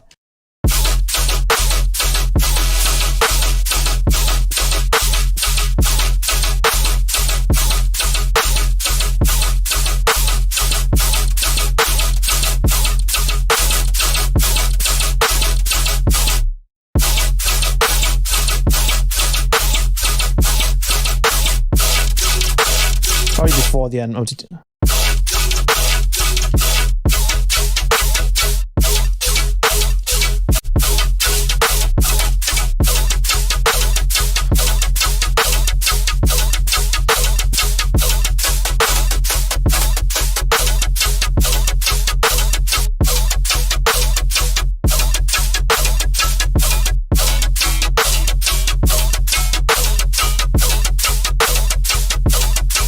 ridiculous.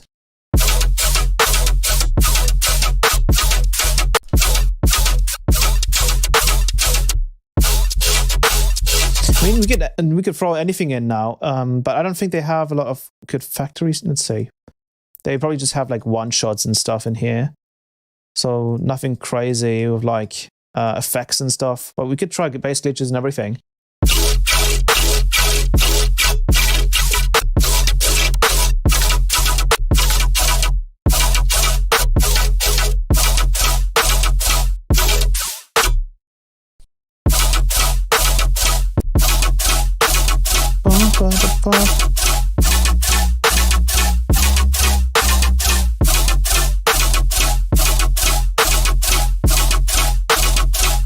Yeah. Wow. Wow. This paid off. This paid off really, really well. Holy crap. There's a second room next to me and there's no door.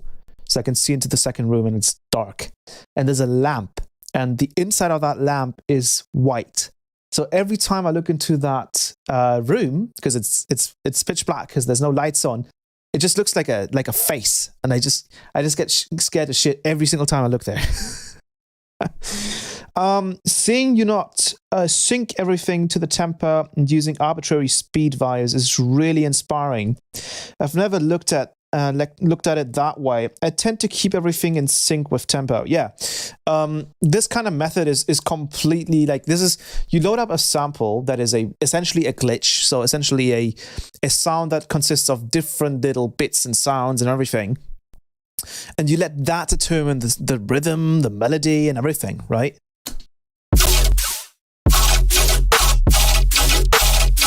And that's kind of like what I've been doing a lot. Is this kind of method is really freeing because you just kind of trial and error through something until you like something. Like that, for example, that's pretty cool.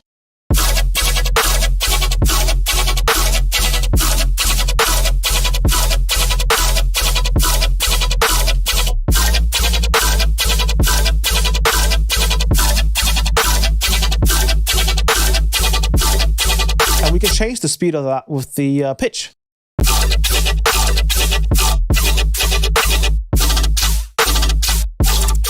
Ooh.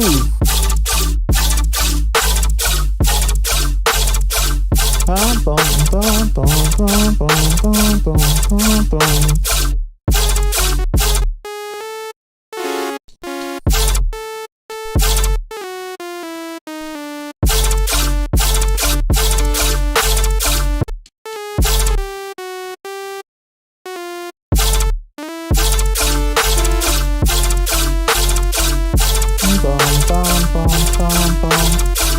Let's do unmap the sub again, and I'll map this macro to the sub.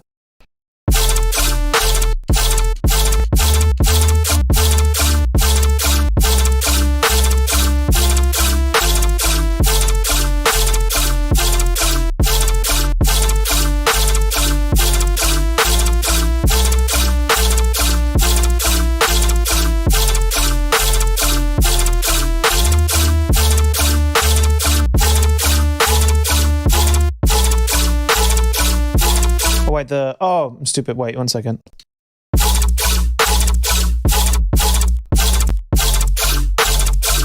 So the sub is a little off or something? Let me check on that. Wait, so this is not even going in there anymore?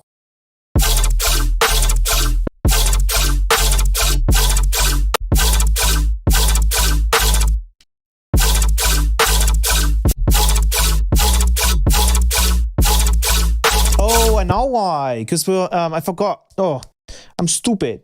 When nsub is active, it actually pitch tracks to the note that you're currently playing. So if we have to play you would have to play a C note for this to work. That's why.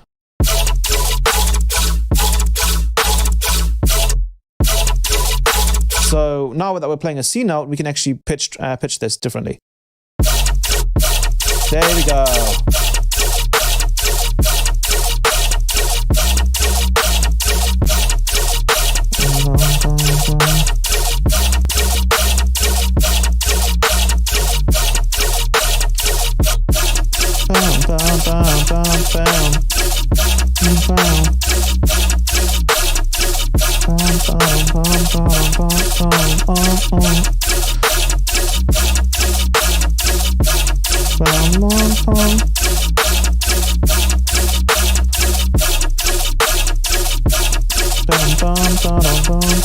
Yeah, so many cool things.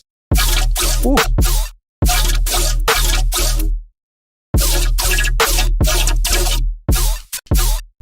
Obviously, you can use the bass one shots too, and just do bam, bam, bam, bam, bam, bam, bam, bam, bam, bam, bam, bam, bam, bam, bam, bam, bam, bam, bam.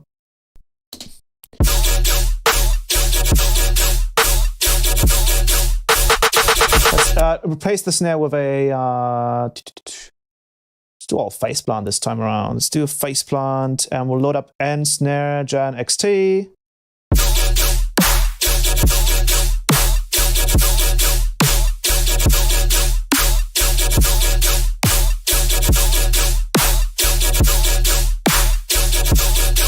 One. I like that one. Let's make it a little closer. Yeah, that's good. Let's smack it a little harder, yeah. Yeah, now all we have to do is just pick different ones. Let me make these faster.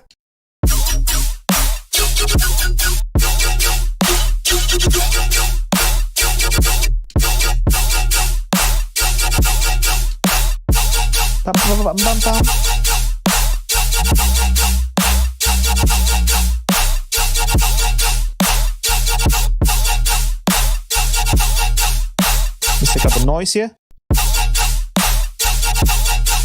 So you can see, actually this is because of the LFO. The LFO here is kind of messing.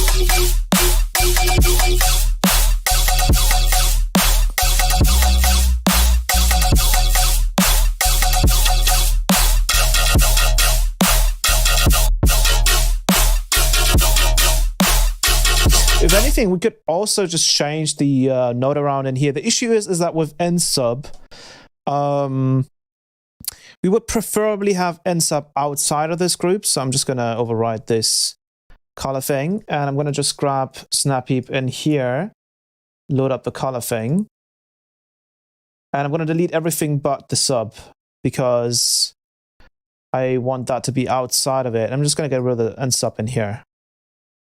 And then once we have that decoupled, what we could do is we can now play around with the MIDI notes.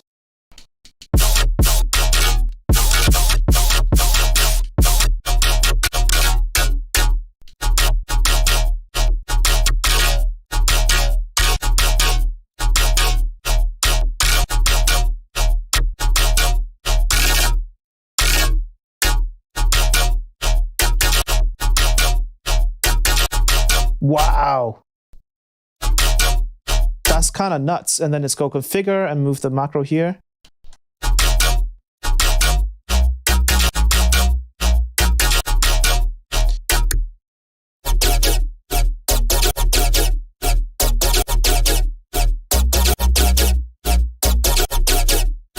Yeah, just generative, you know, dubstep essentially.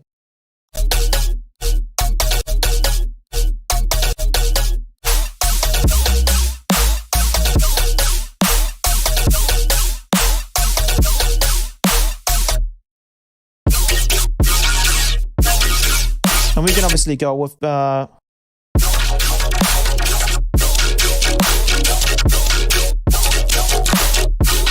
don't think it'll work that great with non-one-shot samples. Yeah, it won't work that well with those, but I think I have the do I have the drum and bass sample pack in here too? Because I think I do. No, I don't. That's unfortunate. But I have one shot.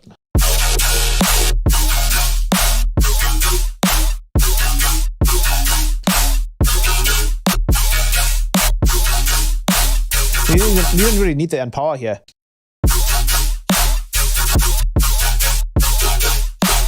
Oh, we can even layer this. Let's layer that one with one of the normal base one shots. Where they are.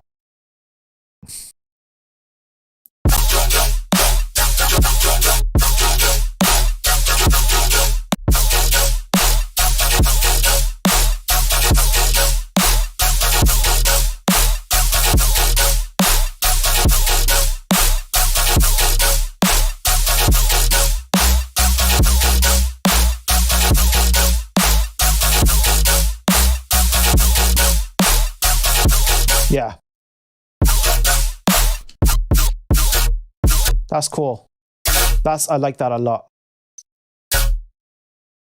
Let's do a triplet. Medium.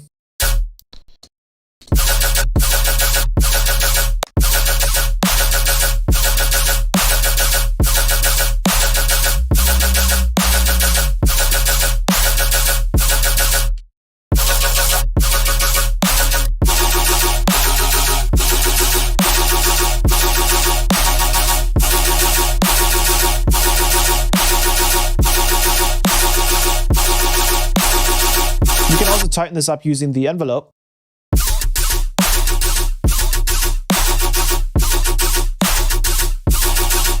We also have a hold function, which is great.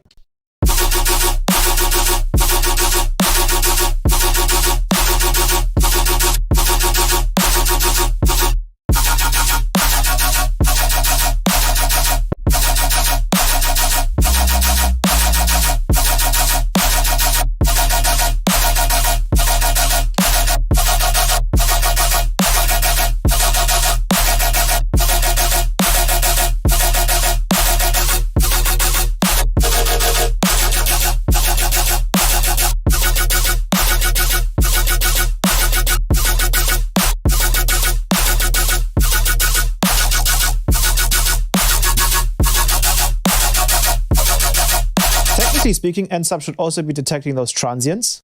So let's see if we can add the pitch envelope. There we go. Wow.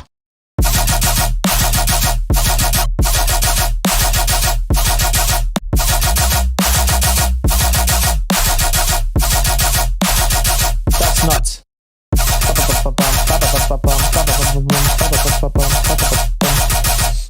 That could literally just be one faceplant patch.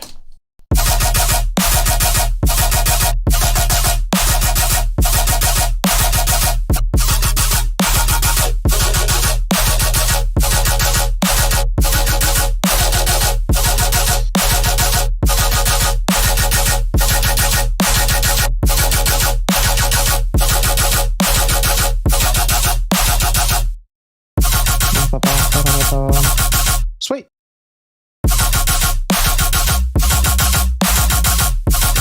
Cool. Wow, we did a lot of things here. Oh, what the hell? Ooh, that sounds kind of nice too. Let's go.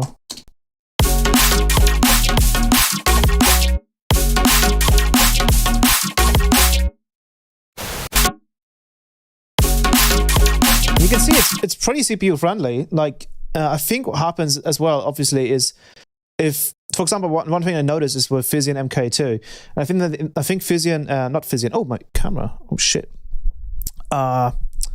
With Physian MK2, it seems like once that's on the project, it just keeps chugging CPU usage.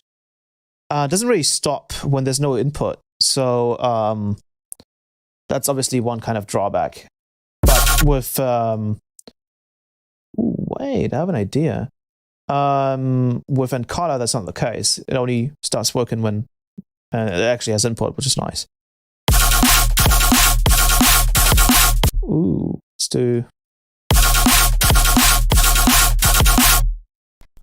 That sounds kind of sick. Let's do.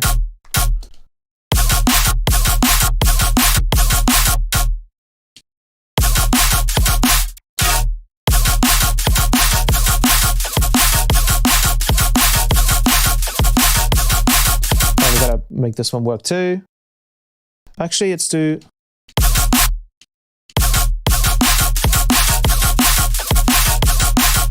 grabbing.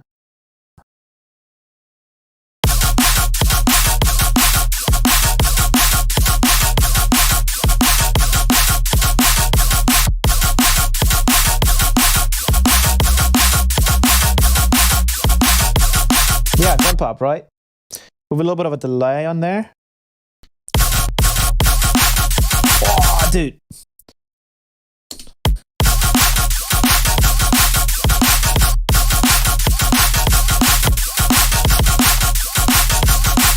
I think the symbols are kind of delayed or something. Yeah. There's something else happening in the background, I think. But this should be fine. I hear something else somewhere.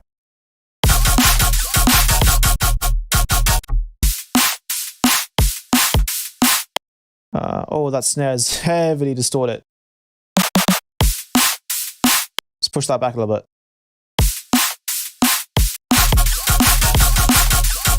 Yeah, there's something happening in the background. It might be this. Oh, it's definitely the top end, the top loops. Is that? Oh, I think it might be this.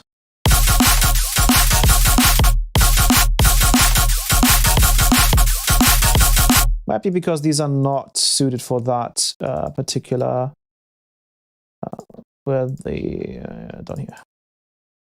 Let's use this one.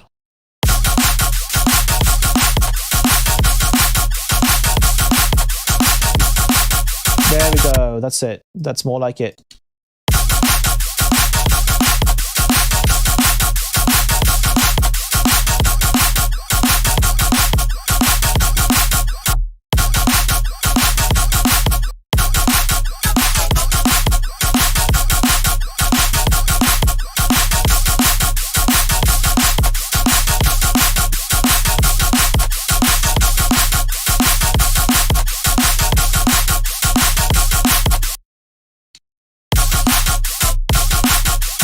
Let's just copy the same value over. That should be fine. Yeah, that looks great. Okay. And we can just switch on the basses.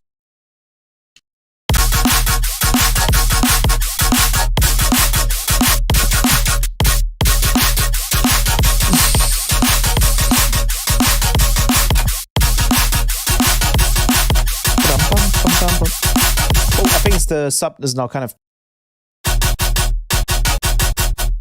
sub is struggling a little bit.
Oops.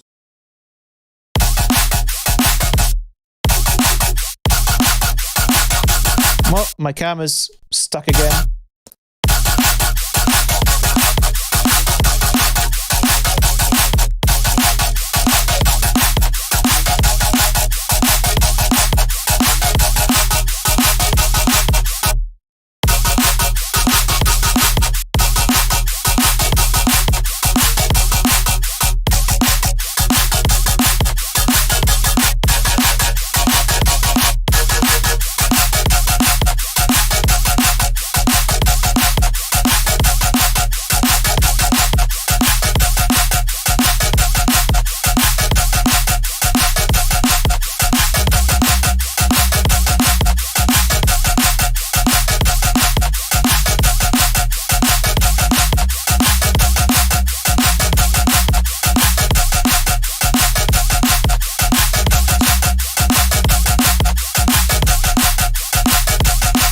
Great. I love that.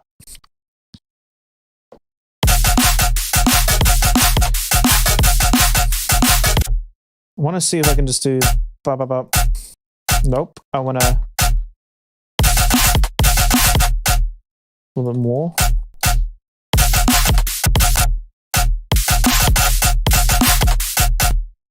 Just one more.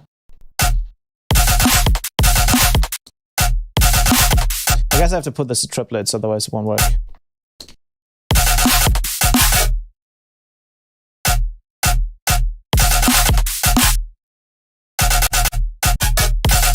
Yeah, it doesn't quite work there.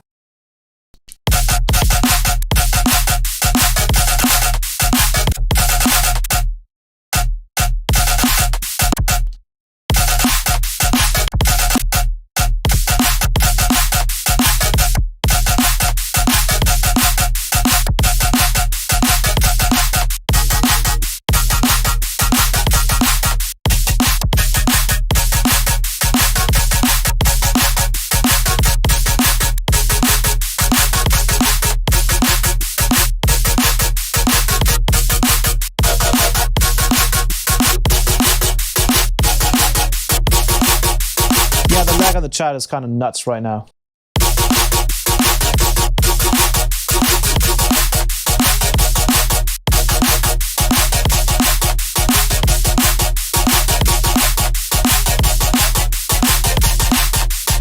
But yeah, man, this is I could like tweak this kind of stuff for hours. It's so much fun. I'm gonna load up a project real quick. I wanted to talk about one last thing. Let me switch the screen to... Oh god, oh god, oh god, oh god. Where's the... Sorry for the quick green screen right there. I wanted to show one last thing that I felt like is kind of a necessity now with all of these color-based effects and crazy complex plugins and the processing and, you know, all the CPU usage. There is one thing that we need to now kind of care about again, which is, you know, the CPU consumption on our projects, especially if we want to have everything run real time. Now, once again, just one Fision rack with PitchMap on it will add a ton of latency to your projects. So I've noticed that you can be kind of smart about the way you use these racks. Even the color rack, as you could see, I had that on the whole mids group. So I have this project here that is that I actually played in the intro as a thing that I started. I'm gonna grab the oscillator audio to the master. Even though I don't think we need that necessarily, but I feel like it looks cool probably, so I'll have that in there. Put that over there. Oscillator mic.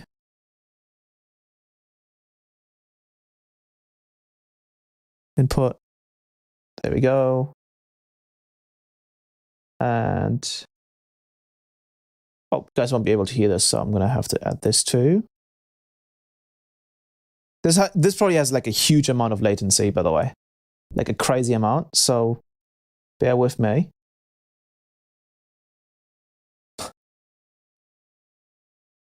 Where's the rack? What the hell is the rack? I am on racks. There it is. Okay, sweet.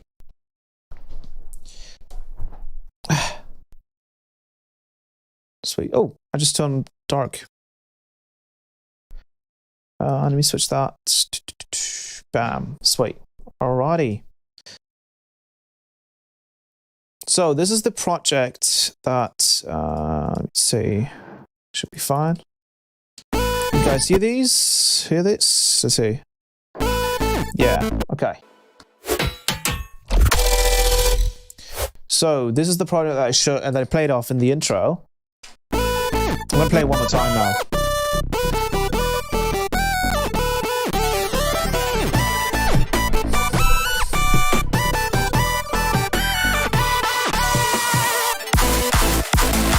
CPU going nuts.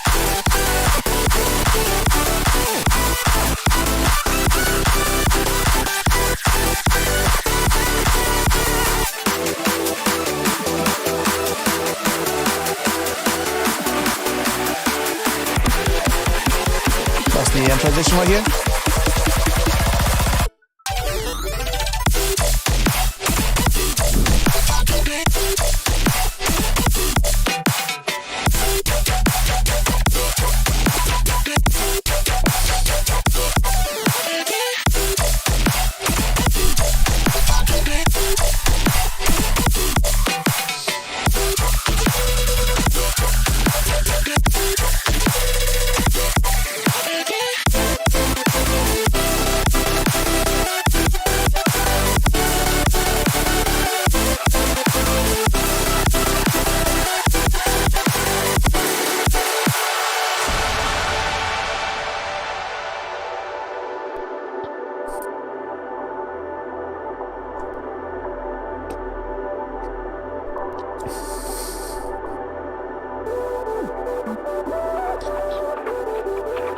Not on the stream, but I'm probably done with the stream soon.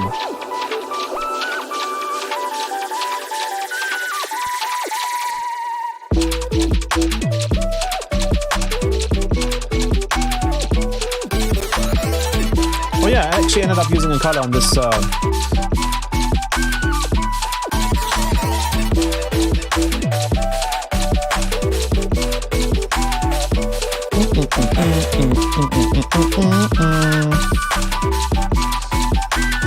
birthday stream, you're right, yeah.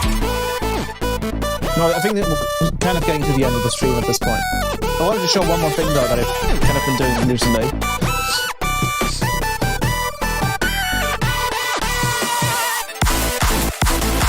Kind of just want to loop this because it's so good.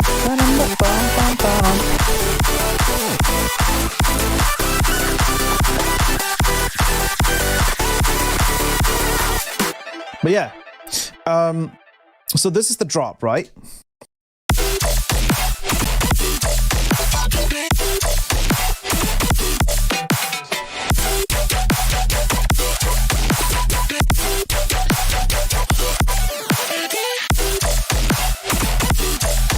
And currently, this is actually resampled. So this is the resample drop that I got from the mid section here, from the mid group. So I just kind of resampled that to clean it up and stuff and save some CPU too. But as you can see, my CPU is currently at like 50%. And this is because of the Physian racks, because I don't think they turn off or they stop processing when there's no audio coming through. So there's two things that I've done here in order for this to run real time. And so I have essentially two groups. One is called the basis pitch map group, and one is called the basis no pitch map group. And what's happening here, and I think in this case, actually the processing might be, checking this. Wait, I need to turn on. Let me check. This should be in here. Yeah. So what I'm doing to kind of save on CPU, especially when you have so many like crazy plugins happening, is I essentially just, let me put this here. I take the processing that I usually use, like NPower, for example, and I have this on a whole group instead of every single like bass channel. So what happens is that I'm effectively just using one NPower to process all of these different bass sounds. So for example, we have this one, we have that one. I'm going to just sort of, we have that one, and then I had this one at some point, but I think I probably just turned that off. Oh, did I have this? Oh, turn that one off, yeah. So all these three different sounds in this case run through this NPower. So if I turn this off,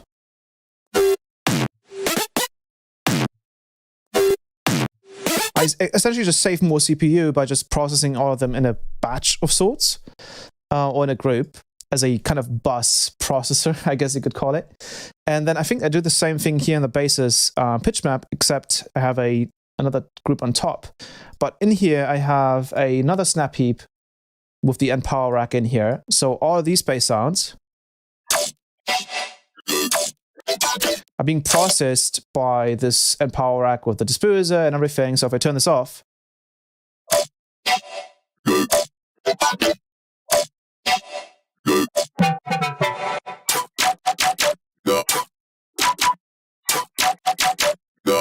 and if I turn it on,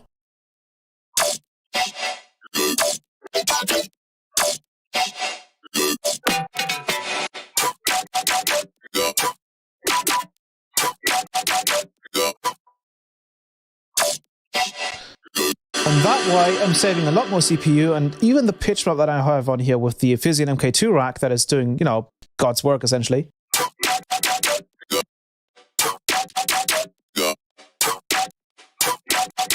Is only one instance, and that's also on the whole group. So all the processing essentially just gets optimized down to just one instance of each. And that way I was able to essentially just play the whole drop without any issues.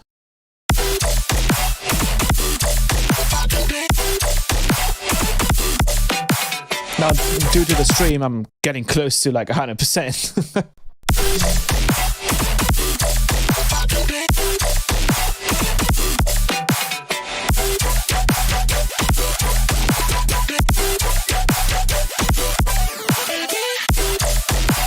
But it allows me to just kind of work efficiently without having to, you know, like freeze and flatten things all the time. All the serum patches and everything that are in here, I can just keep them because I'm not suffering from like CPU usage, essentially.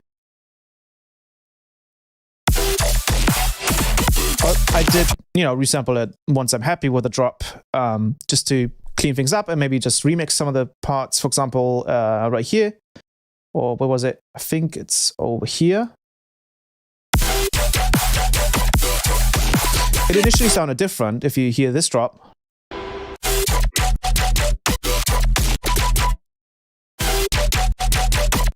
I wanted a bit more of a straight-on rhythm in there. So once you resample your drop, it's kind of like remixing your own drop, which is pretty cool.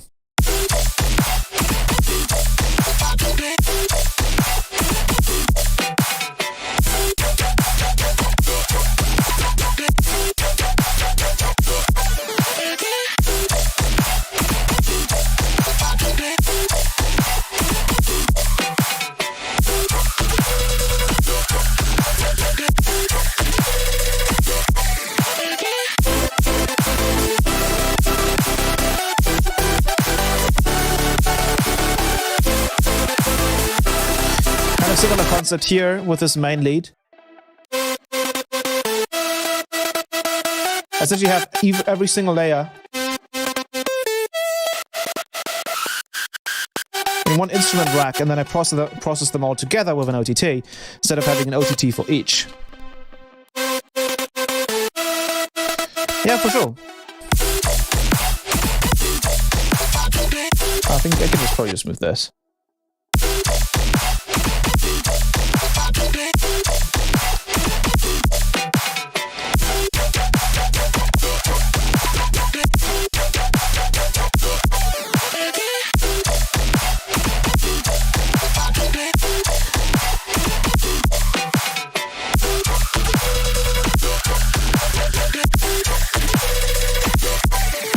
Can I have this N mid-side limiter here on the group as well to kind of make sure that the sides are kind of consistent, right? This is the mono signal right here that you can see, and then this is the stereo signal. So if either of these is too quiet on one certain section, you know there's maybe some phase cancellation happening or anything like that. You can kind of monitor your drop that way. If it looks consistent, that's good.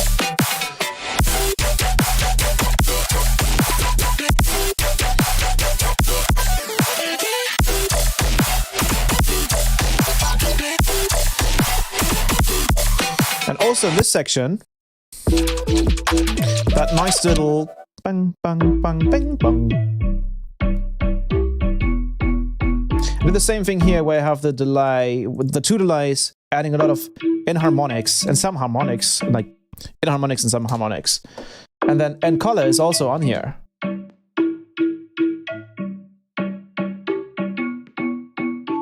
With that full scale feature on.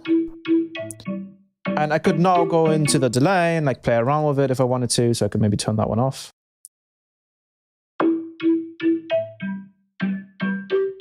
And it would stay relatively in key. Ooh, you can do some cool like automation.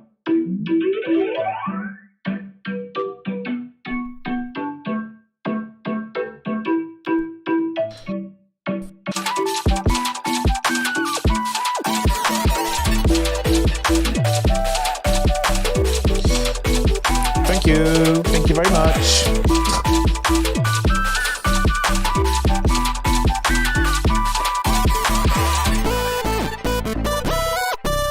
Wait, is it 0?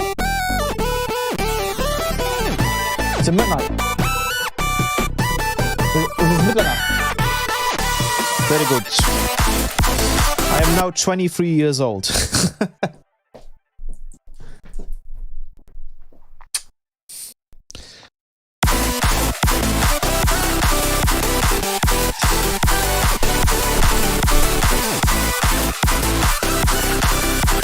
With some schnapps.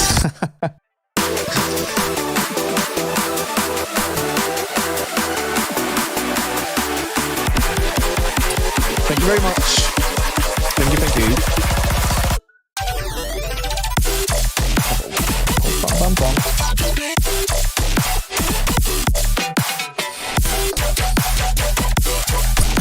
Thank you very much.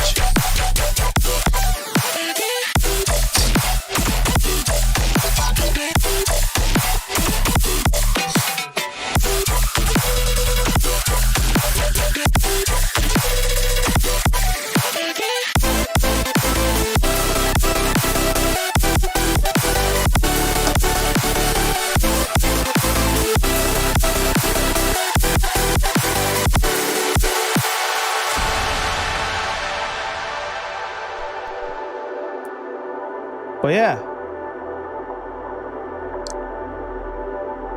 that's just one more thing I wanted to show off is, bus processing bases. Makes a lot more sense than having a fat rack on every single serial instance. Just takes way too much CPU. Especially with something like the Physium MK2 rack, the splitting rack. You want to make sure that your CPU doesn't go crying. Thank you, Moses. Appreciate that.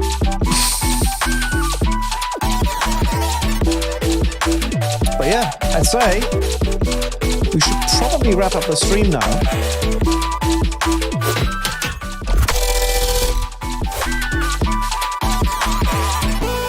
That was a ton of fun though. Man, you can do some crazy stuff with NColor and sub. I didn't even realize the possibilities there. But other than that, I hope you guys enjoyed the first Friday live stream of 2023. And with me also turning 2023 at the end. But yeah, other than that, I hope you guys enjoyed it. And I'll see you guys probably next week. And have a nice best start of the year, I guess. Have a nice weekend, essentially, right? For everyone for the Patreon, I'll see you guys probably on Sunday. And other than that, I'll see you guys next week. Bye-bye.